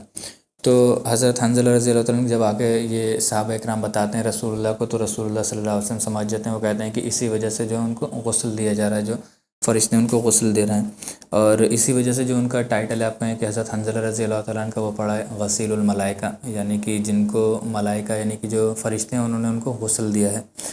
تو یہ ہمیں آپ کہیں کہ اس میں ایک واقعہ یہ بھی ملتا ہے، اور ایک اور جو اس میں جلیل القدر صحابی جو بہت بڑے صحابی تھے، آپ کہیں کہ میرے لیے تو بہت ہی زیادہ آپ کہیں کہ اسپیشل ان کا مقام ہے، اور وہ ہیں حضرت مصعب بن عمیر رضی اللہ تعالیٰ عنہ، ان کی بھی اسی جنگ میں ہی شہادت ہوتی ہے۔ اور مصعب بن عمیر جو ہیں وہ کیونکہ رسول اللہ صلی اللہ علیہ وسلم نے ان کو ذمہ داری دی تھی، وہ جو مسلمانوں کا جو جھنڈا تھا، فلیگ تھا، اس کو آگے لے کر کے چل رہے تھے، اور جب وہ لے کر کے چل رہے تھے تو جو میں نے آپ کو بتایا نا حضرت خالد بن ولید جو دوسرا جتھا لے کر کے آئے تھے اٹیک کرنے کے لیے، تو وہ رسول اللہ صلی اللہ علیہ وسلم جب صحابہ اکرام کو بتاتے ہیں، وارن کر رہے ہوتے ہیں کہ تمہارے پیچھے اپنے پیچھے دیکھو، وہاں پر سے تمہارے لیے اٹیک کرنے کے لیے آنا، تو ادھر سے کچھ لوگ جو ہیں وہ رسول اللہ صلی اللہ علیہ وسلم کی طرف اٹیک کرنے کے لیے آگے بڑھتے ہیں، وہ کہتے ہیں کہ ہاں یہاں پر ہی معاملہ ختم کر دیا جائے، اگر ہم نے محمد صلی اللہ علیہ وسلم کو اٹیک کر کے ختم کر دیا تو یہاں پر سارا معاملہ ہی ختم ہو جائے گا، مسلمانوں کی ساری دعوت یہیں رک جائے گی، بہت بڑا نقصان ہوگا مسلمانوں کو۔ اور حضرت مصعب بن عمیر جو ہیں وہ یہ چیز دیکھتے ہیں کہ جو کچھ لوگ جو ہیں رسول اللہ صلی اللہ علیہ وسلم کی طرف آگے بڑھ رہے ہیں، اور جب وہ حضرت مصعب بن عمیر جو ہیں وہ جھنڈا لے کر کے زور زور سے جو ہے آپ کہیں کہ اشارہ کرنے لگتے ہیں ان کی طرف کو، اللہ اکبر کہتے ہوئے تکبیر لگاتے ہوئے آگے آ جاتے ہیں، تو وہ اور کچھ روایتوں میں یہ بھی آتا ہے کہ رسول اللہ صلی اللہ علیہ وسلم کی کیونکہ اس ٹائم کیوس ہو گیا تھا، تو کچھ روایتوں میں یہ آتا ہے، یہ مشہور ہو جاتا ہے کہ جو مصعب بن عمیر تھے وہ رسول اللہ صلی اللہ علیہ وسلم جو نعوذ باللہ ان کی شہادت ہو گئی، اتنا زیادہ کیوس ہو جاتا ہے اس وقت۔ تو جو مصعب بن عمیر ہیں وہ مسلمان اب یہاں پر جب یہ سنتے ہیں کہ رسول اللہ صلی اللہ علیہ وسلم کی نعوذ باللہ شہادت ہو گئی ہے،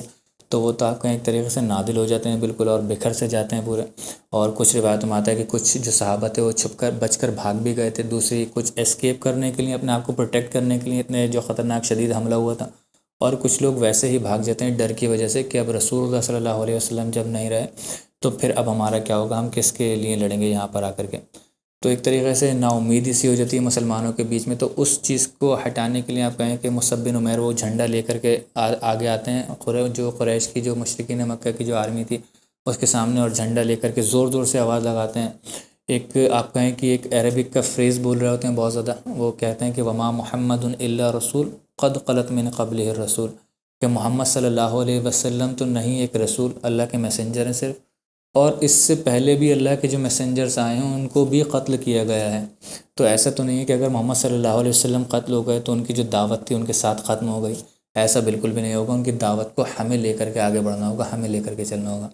تو آپ سوچیے کلیئرٹی کتنی زیادہ زبردست تھی ان کے ذہن میں. اسی وجہ سے جو آپ کہنا رسول اللہ صلی اللہ علیہ وسلم نے جو ان کی یہ قابلیت تھی، اسی قابلیت کی وجہ سے ان کو مدینہ بھیجا تھا. اور مدینہ گئے تھے تو انہوں نے مدینہ میں آپ کہیں کہ رسول اللہ صلی اللہ علیہ وسلم کے لیے ایک طریقے سے پورے دروازے کھولے، اور مسلمان وہاں پر گئے ہیں ہجرت کر کے. اور آپ کہیں کہ سب سے بڑا رسول اللہ صلی اللہ علیہ وسلم کے بعد اگر دیکھا جائے تو آپ کہیں کہ صدقہ جاریہ ان کو کتنا زیادہ مل رہا ہے کہ رسول اللہ وہاں گئے، مسلمانوں کو آسانی ہوئی، وہاں سے اسلام پھیلنا شروع ہوا ہے. تو اتنا بڑا صدقہ جاریہ حضرت مصعب بن عمیر اپنے لیے آپ کہیں کہ چھوڑ کر کے گئے. تو وہاں پر جب وہ آگے آ کر کے یہ پڑھنے لگتے ہیں پورا، تو جو اب کہیں کہ سارا اٹریکشن اپنی طرف لے لیتے ہیں. وہ جتنے بھی حملہ کرنے کے لیے رسول اللہ کی طرف آگے بڑھ رہے تھے، تو وہ سارا جو اٹریکشن تھا وہ اپنی طرف لے لیتے ہیں. وہ سارے لوگ جا کر کے ان کے اوپر حملہ آور ہو جاتے ہیں جو مشرکین مکہ کی طرف سے آتے ہیں. اور اتنے ہی وقت میں رسول اللہ صلی اللہ علیہ وسلم کو موقع مل جاتا ہے کہ رسول اللہ صلی اللہ علیہ وسلم اپنے آپ کو سیف کر سکیں. اور صحابہ کرام کے ساتھ صرف 2 صحابی ہوتے ہیں اس وقت رسول اللہ کے پاس. وہ جو پورا واقعہ پورا سینیریو انشاءاللہ وہ ہم اگلی کلاس میں ڈسکس کریں گے، میں اس کو بھی بتا دوں گا انشاءاللہ وہ پورا. تو یہاں پر مصعب بن عمیر جب اپنی طرف اٹریکٹ کر لیتے ہیں پورا یہ بول کر کے، تو سارے لوگ ان کے اوپر حملہ آور ہو جاتے ہیں. اور جس ہاتھ میں وہ جھنڈا پکڑے ہوئے ہوتے ہیں سب سے پہلے ان کے اس ہاتھ پر وار کرتے ہیں کہ ان کا یہ جھنڈا گرے سب سے پہلے مسلمانوں کا، تاکہ ان کا مورال کم ہو. تو ان کا ہاتھ ایک ہی وار میں ان کا ہاتھ کاٹ دیتے ہیں. حضرت مصعب بن عمیر جو ہیں وہ اپنے اب کیا کرتے ہیں، جھنڈے کو گرنے نہیں دیتے ہیں، اپنے دوسرے ہاتھ سے پکڑ لیتے ہیں مصعب بن عمیر جو ہیں. کیونکہ اگر جھنڈا گرا تو یہ مسلمانوں کے لیے بہت ہی زیادہ آپ کہیں کہ ایک مورال گرے گا ان کا. تو وہ دوسرے ہاتھ سے جب پکڑ لیتے ہیں تو مشرکین جو ان کا دوسرا ہاتھ بھی کاٹ دیتے ہیں فوراً مصعب بن عمیر کا. اب مصعب بن عمیر کیا کرتے ہیں، جو جھنڈا گر جاتا ہے، آپ سوچیے تکلیف مطلب بیان بھی نہیں کر سکتا میں اس چیز کو کہ کتنی تکلیف ہوگی. ہمارے چھوٹا سا کٹ لگتا ہے تو ہم سے برداشت نہیں ہوتا ہے، ایک پورا ہاتھ جو ہے آپ کہیں کہ کاٹ دیتے ہیں اور دوسرا ہاتھ بھی کاٹ دیتے ہیں. تو مصعب بن عمیر کا آپ جذبہ دیکھیے اللہ تعالیٰ کے لیے کہ وہ جو گرا ہوا جھنڈا ہوتا ہے، جتنے بھی ہاتھ بچے ہوئے ہیں، اتنا کاٹا یا اتنا کاٹا کتنا بھی کاٹا، انہیں ہاتھوں سے اس جھنڈے کو اٹھاتے ہیں اور اپنے سینے پر سمیٹ لیتے ہیں اس کو. اور پھر بھی وہ اللہ تعالیٰ کی جو حمد بیان کرتے رہتے ہیں.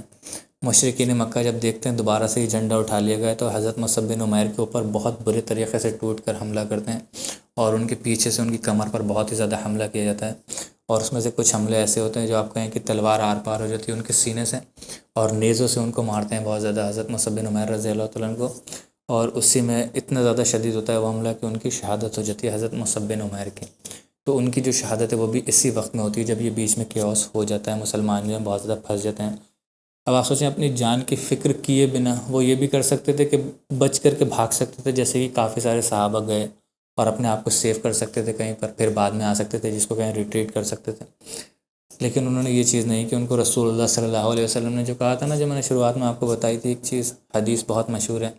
کہ تم میں سے کوئی بھی شخص تب تک مسلمان نہیں ہو سکتا، تب تک ایمان نہیں داخل ہو سکتا جب تک اس کو اس کے ماں باپ، اس کے جان، اس کے مال سب سے بڑھ کر مجھ سے محبت نہیں ہو جائے. اس کا پریکٹیکل ریپرزنٹیشن ہے یہاں پر یہ حضرت مصعب بن عمیر نے جو کیا ہے رسول اللہ صلی اللہ علیہ وسلم کے لیے، کہ اپنی جان کی کوئی پرواہ نہیں. کہ ان کو پتہ تھا کہ جب میں اکیلے جا کر کے یہ جھنڈا لہراؤں گا تو اپنے طرف اٹریکٹ کر رہا ہوں، اور ان کا موٹو ہی یہی تھا، وہ چاہتے یہی تھے کہ رسول اللہ کی طرف نہ جا کر کے جتنے بھی مشرکین ہیں وہ میرے طرف آ جائیں، میرے اوپر اٹیک کریں، تاکہ رسول اللہ کو وقت مل سکے، وہ اپنے آپ کو ریٹریٹ کر سکے، اپنے آپ کو سیف کر سکیں. اسے اپنی جان کی بالکل بھی فکر نہیں کی انہوں نے. اور کتنا بڑا کام کیا انہوں نے مسلمانوں کے لیے. جو میں نے آپ کو بتایا کہ مدینہ کا ایک پورا دروازہ کھولا ہے انہوں نے، جا کر کے رسول اللہ کے ہاتھ پر لا کر کے 125 مسلمان لا کر کے دیتے ہیں. 125 تو صرف آپ سمجھ لیں کہ 75-100 کی عدد آتا ہے الگ الگ، وہ تو صرف بیعت کرنے کے لیے آتے ہیں. پورے مدینہ میں اس وقت بہت ہی چنندہ لوگ تھے جنہوں نے اسلام نہیں قبول کیا تھا، باقی سارے آپ کہیں کہ پورا مدینہ جو ہے مصعب بن عمیر رضی اللہ تعالیٰ عنہ کے ہاتھ پر ہی بیعت کر کر کے مسلمان ہوئے ہیں. اور اس کا آپ کہیں ایک روایت ہمیں ملتی بھی خباب ابن الارت کی، جو خباب ابن الارت جن کے بارے میں ہم کافی ڈسکس کر چکے ہیں، جو انہوں نے بھی بہت ساری تکلیفیں دیکھی تھیں شروعات میں مکہ کے دور میں، السابقون الاولون میں، اور یہ مصعب بن عمیر بھی اسی میں ہیں. اب دیکھیں خباب ابن الارت جو تھے وہ آپ کہیں کہ شروعات سے یہ غلام کیٹیگری میں آتے تھے، ان کے پاس اتنی زیادہ حیثیت، اتنا زیادہ مال، اتنا زیادہ پروٹیکشن کے لیے کوئی نہیں تھا. لیکن مصعب بن عمیر جو ہیں آپ کہیں ان کو شہزادہ کہا جاتا تھا مکہ کا. آپ کہیں کسٹم کلوتھز ان کے لیے بنتے تھے، کسٹم شوز ان کے لیے بنتے تھے، کسٹم پرفیومز مصعب بن عمیر رضی اللہ تعالیٰ عنہ کے لیے بنا کرتے تھے. لیکن اب آپ سوچیں کہ خباب ابن الارت اس کو کمپیئر کتنے اچھے طریقے سے کرتے ہیں. جب بہت کافی وقت گزر جاتا ہے، حضرت عمر رضی اللہ تعالیٰ عنہ کا دور خلافت ہوتا ہے، اس میں وہ رہتے ہیں، اور وہ تب تک ان کی مطلب آپ کہیں کہ زندہ رہتے ہیں وہ. اور جب ان کی وفات کا وقت قریب ہوتا ہے نا، تو ان کے پاس ایک بہت بڑا گھر ہوتا ہے، ان کے پاس آپ کہیں کہ اس میں پیسہ بھی ان کے پاس کافی ہوتا ہے خرچ کرنے کے لیے، اچھے کپڑے بھی وہ پہنے ہوئے ہوتے ہیں، گھر میں ساز و سامان بھی بہت زیادہ ہوتا ہے۔ ساری چیزوں کو دیکھ کر کے بالکل آخری وقت میں اپنے روتے ہوتے ہیں، تو ان کی بیوی پوچھتی ہیں کہ آپ رو کیوں رہے ہیں؟ تو وہ کہتے ہیں کہ میں روں کیوں نہیں، کہ مجھ سے پہلے جب ہم شروعات میں اسلام نیا نیا آیا تھا تو ہم جب تھے تو مجھ سے بہترین لوگ تھے جنہوں نے اسلام قبول کیا تھا، جن کے پاس سب کچھ تھا، مطلب یہ جو چیزیں آج میرے پاس ہیں یہ کچھ بھی نہیں ہے اس کے آگے، اس سے زیادہ ان کے پاس چیزیں تھیں، لیکن انہوں نے ان ساری چیزوں کو سیکریفائز کیا، کس کے لیے؟ اسلام کے لیے، چھوڑ کر کے آ گئے اپنے گھر سے۔ مصعب بن عمیر کا تو واقعہ میں بہت ہی زیادہ انسپائرنگ ہے کہ اپنے گھر سے کپڑے تک برہنہ ہو کر کے نکلے ہیں وہاں سے اسلام کے لیے، اسلام کی خاطر۔ باہر جب کچھ صحابہ نے دیکھا تو ان کو کپڑوں میں لپیٹ دیا، ان کے اوپر کپڑے ڈھکے، تو کہتے ہیں کہ ان کے پاس یہ سب کچھ تھا اور انہوں نے اسلام کے لیے سب کچھ سیکریفائز کر دیا، اور انہوں نے اسلام کا بہترین دور بھی نہیں دیکھا۔ انہوں نے مطلب جو اسلام کے جس سب بہترین دور میں ہم رہ رہے ہیں وہ دیکھا بھی نہیں۔ مکہ کی پوری آزمائشیں دیکھی، مدینہ میں بھی آئے تو جنگ کا ہی وقت دیکھا انہوں نے، اور اسی جنگ میں وہ شہید ہو گئے۔ مصعب بن عمیر کا خاص طور سے نام لیتے ہیں، اور وہ مجھ سے کہیں زیادہ تقوی میں بھی مجھ سے زیادہ تھے، علم میں بھی مجھ سے زیادہ تھے، حیثیت میں بھی مجھ سے زیادہ تھے، لیکن وہ اسلام کا یہ بہترین دور نہیں دیکھ پائے۔ ہم نے دیکھا، اور ہمیں اللہ تعالیٰ نے اتنی زیادہ چیزوں سے نواز بھی دیا کہ آج بہترین گھر بھی ہے میرے۔ کمپیئر کر سکتے ہیں آپ حضرت خباب بن الارت کو، کہ ایک عورت کے یہاں کام کیا کرتے تھے، لوہار تھے، گردنوں پر لگ کر ان کا گرم لوہا لگا رہی ہے، کبھی کبھی کوئلوں پر لٹوا دے رہی ہے ان کو، اور آج ان کا اسٹیٹس اتنا زبردست ہوا ہے کہ ان کا اپنا ایک زبردست گھر ہے، بیوی ہیں، بچے ہیں، کپڑے ان کے اوپر ایک سے ایک زبردست ہیں، ان کے پاس گھر میں ساز و سامان بھی ہے کافی ساری چیزوں کا۔ تو وہ کہہ رہے ہیں کہ مصعب بن عمیر جو تھے وہ ہم سے زیادہ کئی بہتر تھے، ہر چیز میں، ہر لحاظ سے ہم سے زیادہ بہتر تھے، اور انہوں نے یہ بہترین دور بھی نہیں دیکھا اسلام کا۔ کہیں ایسا نہ ہو کہ کل کو اللہ تعالیٰ کے سامنے ہم کھڑے ہوں، جب آخرت کا موقع ہو، جب حساب و کتاب ہو رہا ہو، تو اللہ تعالیٰ یہ کہہ دے کہ تم نے جو آزمائشیں اٹھائی تھیں اس کا بدلہ میں نے تمہیں دنیا میں دے تو دیا، اور مصعب بن عمیر یا حضرت حمزہ جیسے لوگ ہوں گے جن کو اللہ تعالیٰ نے بدلہ نہیں دیا، جنہوں نے یہ بہترین دور نہیں دیکھا، تو ہم کیا جواب دیں گے؟ کہیں اللہ تعالیٰ ہم سے یہ نہ کہہ دے۔ مطلب بہت ہی آپ کہیں کہ سوچنے والی چیز پر مجبور کر دیتا ہے، یہ اس چیز پر لے آتا ہے کہ ہاں ہم یہ چیز کو سوچیں کہ صحابہ اکرام جنہوں نے اتنا زیادہ کیا ہے اسلام کے لیے، اتنے زیادہ آزمائشیں بھی جھیلی ہیں، اور تھوڑا سا ان کو مطلب لگژریز ملی ہیں، تو اس پر وہ کہہ رہے ہیں، اپنے آپ کو اکاؤنٹیبل کر رہے ہیں کہ کہیں اللہ تعالیٰ ہم سے یہ نہ کہہ دے کہ ساری جو تم نے محنت کی تھی، آزمائشیں لی تھی، اس سب کے بدلے تمہیں یہ دے تو دیا، اب تم کیا چیز لینے کے لیے آئے ہو؟ تو ہم اپنے آپ کو کمپیئر کر سکتے ہیں کیا کہ ہم جو مطلب کبھی آزمائشوں میں بھی نہیں رہے، اسلام کے لیے اتنا زیادہ کیا بھی نہیں، جو مل گیا وہ بس کر لیا، جو مل گیا ہمیں گھر سے اسلام مل گیا تو نمازیں پڑھ لیں، کبھی کچھ کر لیا، اسلام کے لیے اتنا زیادہ سیکریفائز بھی نہیں کرنے کی کوشش کرتے ہیں۔ لڑکیوں کے لیے خاص طور سے اگر پردے کی بات آتی ہے تو ہم کیوں کریں، ہمارے اوپر یہ ساری زیادتی کیوں ہیں؟ لڑکوں کے لیے اگر دین کو سمجھنا، پڑھنا اور دین کو پھیلانے کے لیے آتا ہے تو ہم کیوں کریں؟ ہم نمازیں پڑھ تو رہے ہیں، ہمارے لیے یہی کافی ہے، بہت ہے یہ۔ تو یہ بہت چھوٹی سی ایک میں اگزامپل دے رہا ہوں کہ ہم اس چیز میں اپنے آپ کو مطمئن سمجھتے ہیں، کہتے ہیں کہ بہت زیادہ ہو جائے گا۔ کسی نے حج کر لیا تو وہ سمجھتا ہے بس ہماری زندگی ہی کامیاب ہو گئی، اب تو ہم بخشائے ہوئے۔ کوئی کسی عالم کو یا کسی بڑے آپ کہیں اسکالرس کو فالو کرتا ہے، یا کسی کو اپنا آپ کہیں کہ پیر یا ولی ہیں ان کے ماننے والے، ان کو اگر وہ فالو کر رہے ہیں تو ہمارے لیے بس یہی کافی ہے۔ یا اس سے بھی بڑھ کر لیول پر جائیں تو یہ کہتے ہیں کہ ہم امت محمدیہ سے ہیں، رسول اللہ صلی اللہ علیہ وسلم کی امت سے ہیں، ہم تو بخشائیں، ہم تو جائیں گے ہی جنت میں، رسول اللہ صلی اللہ علیہ وسلم ہمارے لیے سفارش کریں گے۔ اب سوچیے کہ یہ چیزیں صحابہ کرام کے ساتھ نہیں تھیں، ان سے بڑا پیر ولی کون تھا؟ ان سے زیادہ رسول اللہ صلی اللہ علیہ وسلم کی شفاعت کا حقدار کون ہے؟ کہ جنہوں نے رسول اللہ صلی اللہ علیہ وسلم کے ساتھ پورے 10 12 13 سال کا اسٹرگل کیا، ان کے ساتھ مارے کھائی ہیں۔ سوچیے کہ زمین پر لٹا دیا جاتا تھا حضرت خباب بن الارت کو، تو کوئلوں پر لٹا دیا جاتا تھا، جب ان کی چربی نکل کر کے وہ کوئلے پہ گلتے تھے تو ان کو ہٹایا جاتا تھا وہاں سے، اور رسول اللہ کے پاس آ کر پوچھ رہے ہیں کہ یا رسول اللہ صلی اللہ علیہ وسلم کب آئے گی مدد اللہ کی؟ آپ دین مطلب حق والا دین لے کر کے آئیں، کب اللہ کی مدد آئے گی؟ رسول اللہ اس چیز پر ناراضگی سے ظاہر کرتے ہیں کہ کیا تم نے یہی سوچا کہ بس تم اسلام قبول کر لو گے، تم یہ کہہ دو کہ ہم اسلام لے آئے تو کہ تمہیں جنت میں داخل کر دیا جائے گا، آزمایا نہیں جائے گا تمہیں؟ تو جی ہم اپنے آپ کو بہت آسانی سے کمپیئر کر سکتے ہیں اگر ہم سیرت کو اس لحاظ سے پڑھیں، لیکن ہمارے یہاں کمزوری ہی یہی سب سے بڑی کہ ہم نہ تو اس طریقے سے سیرت کو پڑھتے ہیں، نہ جانتے ہیں، اور افسوس کی بات یہ ہے کہ معاشرے میں اس چیز کو بڑا عام کر دیا گیا، اور لوگ پڑھنا بھی نہیں چاہتے ہیں، کوشش بھی نہیں کرنا چاہتے ہیں سیرت کو اس طریقے سے پڑھنے کی، سمجھنے کی۔ جب تک ہم سیرت کو اس طریقے سے نہیں پڑھیں گے، آپ سوچئے کہ ہمارے دنیا کے جو معاملات ہیں اس طریقے سے، خاص طور سے جس معاشرے میں ہم رہ رہے ہیں وہ آسان ہونے والے نہیں ہیں۔ ایسا ہی ہوگا کہ ہم دین سے دور ہی ہوتے رہیں گے، اور نعوذ باللہ ایسا بھی ہو سکتا ہے کہ ہماری آنے والی جو جنریشن ہو، جو آپ لوگ سن رہے ہیں سیرت کو اتنی زیادہ آپ کہیں کہ غور و فکر کر رہے ہیں، اگر اللہ نہ کرے آپ نے اپنے بچوں تک یہ چیز ٹرانسفر نہیں کی، ان کو نہیں بتایا، ان کو انسپائر نہیں کیا، ان کو موٹیویٹ نہیں کیا سیرت کو پڑھنے کے لیے، اور سیرت ان کو آپ نے اس طریقے سے نہیں بتائی،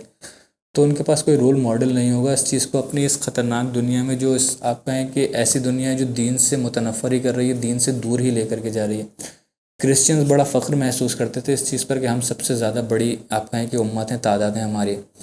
آج انہوں نے اپنے اس دین کو اس طریقے سے پروٹیکٹ نہیں کیا، اس دین کو اس طریقے سے لے کر کے نہیں چلے، آج ان کا کوئی ماننے والا نہیں ہے۔ آپ کہیں پریکٹیکلی بالکل ختم ہو چکی ہے کرسچینٹی، صرف نام کے ہی وہ آپ کہیں کہ کرسچنز بچے ہوئے ہیں، زیادہ تر ان میں سے ایتھیسٹ ہوتے جا رہے ہیں، جو اپنے کسی بھی دین کو نہیں مانتے، کسی بھی اللہ کو نہیں مانتے ہیں۔ اگر ہم نے بھی یہی کیا، ہم نے بھی وہی آپ کہیں کہ سیم اسی آپ کہیں کہ طرز عمل پر چلتے رہے، وہی کرتے رہے ہم، تو عنقریب ہے کہ ہمارا بھی یہی حشر ہو، کہ ہم بھی ہماری بھی بہت بڑا آپ کہیں کہ ایک طبقہ ایسا ہو جو کہ دین سے متنفر ہو جائے۔ اور اس معاشرے میں ہم دیکھ رہے ہیں جہاں پر ایتھیزم اتنی زیادہ تیزی سے پھیل رہا ہے، جہاں پر اتنے زیادہ فتنے ہیں، ہر چیز آپ کہیں کہ ہر طریقے سے فتنہ ہے مسلمان کے لیے، اس معاشرے میں اپنی زندگی اسلامکلی گزارنا کوئی آسان چیز نہیں ہے۔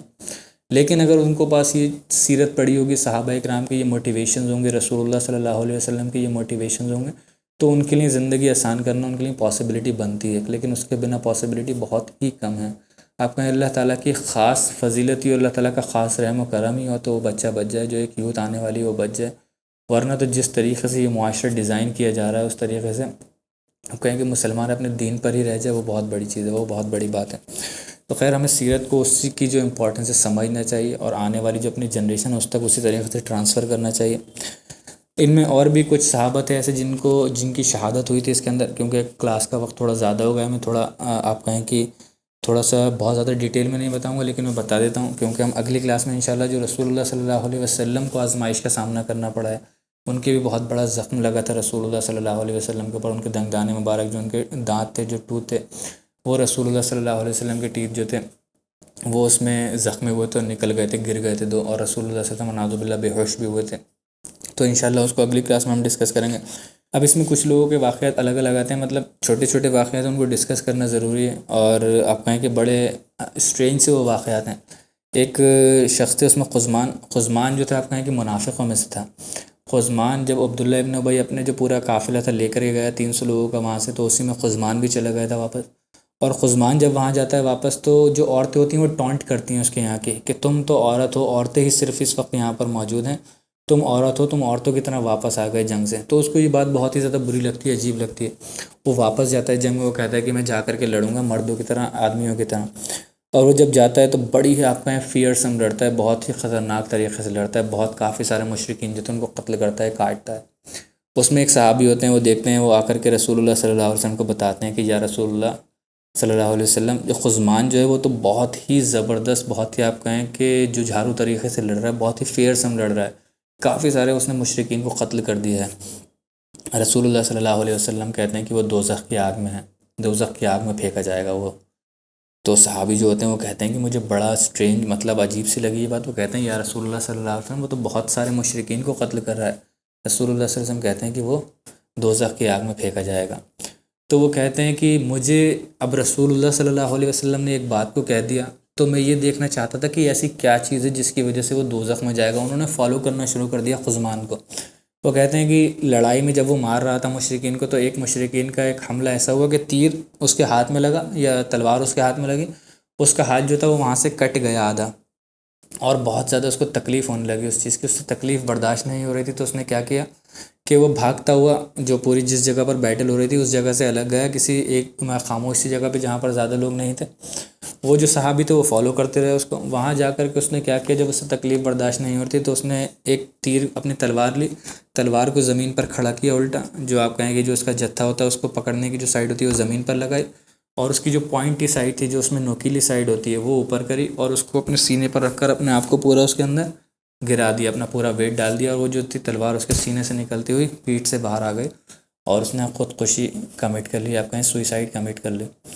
تو وہ جو صحابی تھے وہ بھاگتے ہوئے آتے ہیں اور وہ کہتے ہیں کہ صدقہ یا رسول اللہ، رسول اللہ آپ نے صحیح کہا تھا، اس نے تو اپنے آپ خودکشی کر لی۔ تو وہ دکھانے کے لیے آیا تھا۔ اور حدیثوں سے ہمیں یہ بھی ملتا ہے کہ کچھ ایسے ہوں گے مجاہد یعنی کہ جہاد میں جو گئے ہوئے ہوں گے، ان کی ٹانگوں سے پکڑ کر ان کو گھسیٹ کر لایا جائے گا اور ان کو دوزخ میں پھینکا جائے گا، اور وہ کہیں گے کہ یا اللہ ہم نے تو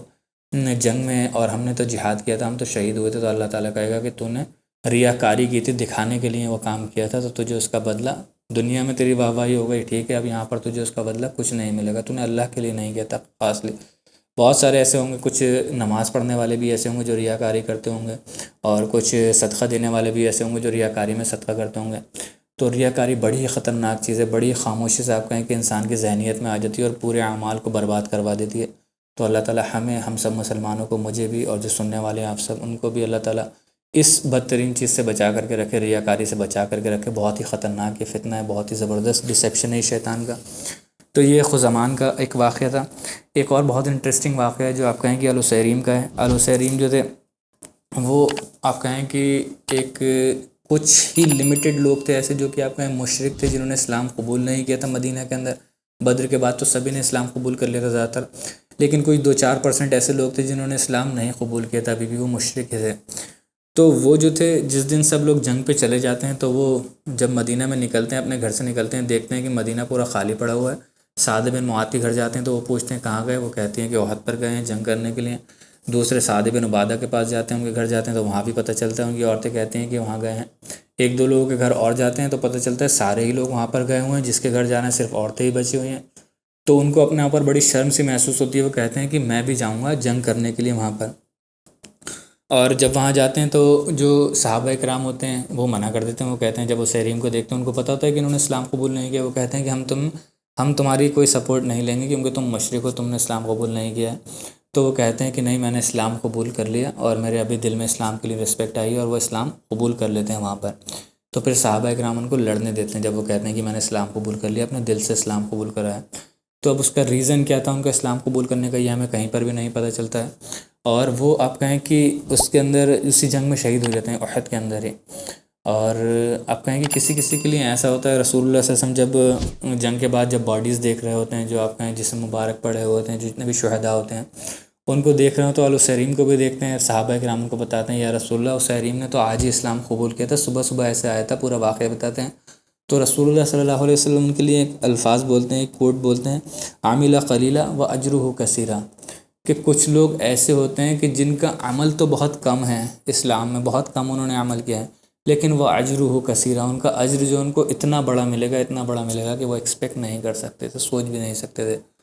مطلب رسول اللہ یہی بتانے کی کوشش کر رہے ہیں کہ ابھی ابھی آئے ہیں، صرف اسلام قبول کرے ہوئے کچھ ہی گھنٹے ہوئے تھے، چند گھنٹے ہوئے تھے، اور چند گھنٹے ہوئے تھے، اور اس کے بعد بھی جو آپ کہیں اسلام میں جو سب سے بڑا مرتبہ ہوتا ہے شہید کا، وہ ان کو مل گیا، شہید ہو گئے وہ اس جنگ میں آ کر کے۔ تو بہت کم عمل کیا تھا لیکن اتنا بڑا ان کو اس کا ریوارڈ مل گیا۔ اور اسی سے ریلیٹڈ کچھ حضرت ابو ہریرہ رضی اللہ عنہ کے بارے میں یہ بھی ملتا ہے کہ وہ اپنے جو اسٹوڈنٹس کو جب پڑھایا کرتے تھے تو ان سے کوئز کویشچن کیا کرتے تھے کہ وہ کون سے ایسے صحابی ہیں، وہ کون سے ایسے شخص ہیں جو صحابی ہیں جنہوں نے ایک بھی سجدہ نہیں کیا لیکن وہ جنت میں ہیں، ایک بھی سجدہ نہیں کیا مطلب ایک بھی وقت کی انہوں نے نماز نہیں پڑھی لیکن جنت میں ہیں۔ اب یہ جو آپ کہیں کہ الوسیریم ہی تھے وہ، اب یہ جو آپ کہیں کہ ان کا یہ کویشچن کرنا تھا کہ ایک بھی نماز نہیں پڑھی، ایک بھی سجدہ نہیں کیا، مطلب یہ کوئی ڈیروگیٹری ورڈ میں نہیں کہتے تھے۔ اب موقع ہی ایسا رہا کہ فجر کی نماز کے بعد آپ کہیں کہ یہ جو جنگ تھی شروع ہوئی تھی، صبح صبح کا وقت تھا فجر کی نماز کے بعد، اور ظہر کی نماز سے پہلے ان کی شہادت ہو گئی تھی۔ تو نہ انہیں فجر کی نماز، کیونکہ اس وقت تک اسلام نہیں قبول کرتا تو وہ نصیب نہیں ہوئی، اور ظہر کی نماز سے پہلے ان کی شہادت ہو گئی تو وہ نماز کیا پڑھتے۔ ایسا نہیں ہے کہ ان کے سامنے نماز پڑھنے کا موقع ہے اور انہوں نے نماز نہیں پڑھی، جھٹلا دی۔ تو اس سے کوئی یہ شخص یہ اندازہ نہیں لگانے لگے یا یہ حساب نہیں لگانے لگے کہ جو شخص نماز نہیں پڑھے گا، نماز کا تارک ہوگا، وہ بھی جنت میں جا سکتا ہے۔ نماز تو دیکھیے پہلی پرائیورٹی ہے، آپ کہیں کہ بیسکس ہیں، جب اس کو آپ مانیں گے تبھی جا کر کے کچھ جنت میں جانے کا حساب کتاب بنے گا۔ آپ کہیں اسی میں ایک شخص جو آتے ہیں وہ آتے ہیں مخیریق جو تھے یہودیوں میں سے تھے، اور یہودیوں کا کیونکہ ایک ٹریٹی تھی، پیک تھا مسلمانوں کے ساتھ کہ جب کوئی باہر سے حملہ کرے گا تو آپ جو ہے ہماری سپورٹ کریں گے۔ تو وہ جو ہیں وہ آپ کہیں کہ وہ مسلمانوں کے ساتھ آ جاتے ہیں اپنی اس ٹریٹی کو فالو کرنے، حالانکہ زیادہ تر جو یہودی ہیں وہ آتے نہیں ہیں لڑنے کے لیے اس ٹریٹی کو لے کر کے، لیکن مخیریق جو تھے وہ آ جاتے ہیں، وہ اپنی اس ٹریٹی میں سچے ہوتے ہیں، تو وہ آتے ہیں مسلمانوں کے ساتھ لڑتے ہیں، اور اس جنگ میں ان کا قتل بھی ہو جاتا ہے۔ وہ اس میں جو جنگ احد تھی مسلمانوں کو پروٹیکٹ کرتے ہوئے، اس ٹریٹی کو آپ کہیں پروٹیکٹ کرتے ہوئے۔ دیکھیں یہ وہ میپ ہے جس کے بارے میں بتا رہا تھا، یہ رفلی ایک آئیڈیا لینے کے لیے ہیں صرف، تاکہ آپ کو اندازہ ہو سکے، اس طریقے سے بتا نہیں پاتا بنا میپ کے۔ دیکھیے یہ جو ہے یہ احد ماؤنٹین ہے، یہ جو ہے یہاں پر آپ دیکھ رہے ہیں یہ پورا احد ماؤنٹین ہے پیچھے کی طرف، اور اس میں ایک خاص طور سے جو میں نے آپ کو پچھلی کلاس میں بتایا تھا کہ ایک جگہ ایسی تھی، ایک اوپننگ ایسی تھی جو آپ کہیں کہ بہت ہی زیادہ آپ کہیں کہ رسول اللہ صلی اللہ علیہ وسلم کے اگر اعتبار سے دیکھا جائے تو بہت ہی ٹیکٹیکل تھی یہ جگہ۔ یہاں پر رسول اللہ صلی اللہ علیہ وسلم نے اس جگہ پر بیچ میں کیمپنگ کر رکھی تھی، اپنا ایک اسپیشل کیمپ رسول اللہ صلی اللہ علیہ وسلم کے لیے بنایا گیا تھا۔ یہاں سے پیچھے سے پوری پروٹیکشن حاصل تھی، کوئی نہیں آ سکتا تھا، بہت بڑا پہاڑ تھا یہ احد کا جو پیچھے تھا، اس سائڈ سے بھی کوئی نہیں آ سکتا، ادھر سے بھی کوئی نہیں آ سکتا۔ اب یہ جو آپ کہیں گے جو مشرکین کی جو آرمی آنے والی تھی، اگر ہم میپ پر دیکھیں تو مکہ سے اگر مدینہ کی طرف آئیں گے تو یہ جو ہائی وے ہوگا اگر یہ لیں گے تو اس طریقے سے مدینہ کی طرف جائیں گے وہ، اگر انٹر کریں گے جو میں نے آپ کو اس میں بتایا تھا۔ اور لیکن اگر جب رسول اللہ صلی اللہ علیہ وسلم جو تھے اگر وہاں سے دیکھیں ہم نکل کر کے ادھر آ گئے تھے احد کی سائڈ، رسول اللہ صلی اللہ علیہ وسلم پوری آرمی کو لے کر کے، تو انہوں نے پہلے ہی رسول اللہ صلی اللہ علیہ وسلم نے یہاں پر آ کر کیمپنگ کر لی تھی، تو مسلمان جو تھے اب آپ کہیں کہ جو مشرکین مکہ تھے ان کو پتہ چل چکا تھا، جب پتہ چلا کہ رسول اللہ اور ان کے جو مسلمان صحابی ہیں وہ سارے مکہ جو احد ہے اس پر کیمپنگ کر رہے ہیں، تو انہوں نے یہاں سے ہائی وے نہیں لے کر کے وہ سیدھے ادھر احد کی طرف آ گئے، جو احد کی طرف تھا آنا، یہ جو پورا ہائی وے ہے، اگر ایسے جائیں گے تو مدینہ سٹی کے اندر جائیں گے، اور یہاں سے آئیں گے تو سیدھا احد کی طرف آئیں گے۔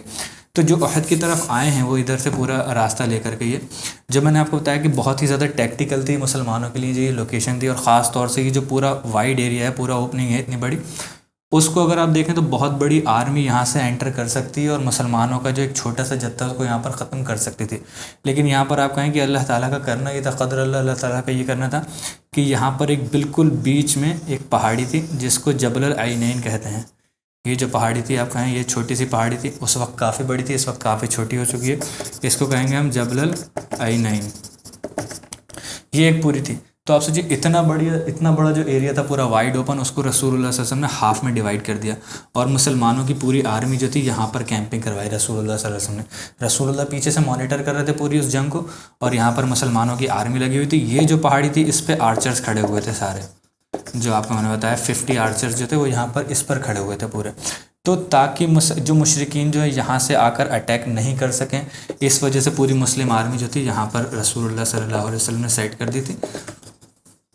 اور یہاں پر آرچرز لگا دیے تھے ادھر سے نہیں آ پائیں۔ تو یہ آپ کہیں کہ اتنی بڑی بھی آرمی کتنی بڑی بھی آ رہی ہے وہ صرف اسی راستے سے آئیں گے، اٹیک کریں گے، اور یہاں پر رسول اللہ نے پوری آرمی جو تھی سیٹ کر رکھی تھی آرمی لڑنے کے لیے۔ اب جو میں نے آپ کو بتایا کہ جب کیوس ہو جاتا ہے پورا، جو آپ کہیں خارج جو آرچر جو تھے وہ اتر کر کے جب یہاں سے دیکھتے ہیں کہ یہ بھاگنا شروع ہو گئے مکہ والے جو مشرکین مکہ تھے، تو وہ سارا آپ کہیں کہ جتنا بھی مال غنیمت تھا وہ یہاں پڑا ہوا تھا، آنے کے لیے اتر جاتے ہیں یہاں سے، صرف 10 یہاں پر آرچرز بچتے ہیں۔ تو خالد بن ولید جو یہاں سے مانیٹر کرتے رہتے ہیں، واپس نہیں جاتے ہیں، مطلب دیکھتے رہتے ہیں، اور جیسے ہی دیکھتے ہیں کہ آرچرز اتر گئے تو وہ پورا اپنا جتھا لے کر کے ادھر سے 125 لوگوں کا یہاں سے انٹر کرتے ہیں، اور آتے ہوئے راستے میں یہاں پر جتنے بھی آرچرز کھڑے ہوتے ہیں ان کو شہید کرتے ہیں، اور یہاں سے پوری آرمی لے کر یہاں پر انٹر کر جاتے ہیں۔ اب رسول اللہ یہاں پر ہیں اس پوزیشن پہ ہیں، تو رسول اللہ صلی اللہ علیہ وسلم سب سے پہلے دیکھتے ہیں، اور وہ ان کو آگاہ کرنے کی کوشش کرتے ہیں رسول اللہ صلی اللہ علیہ وسلم، اور ان کے ساتھ کم ہی صحابہ ہوتے ہیں رسول اللہ کے ساتھ۔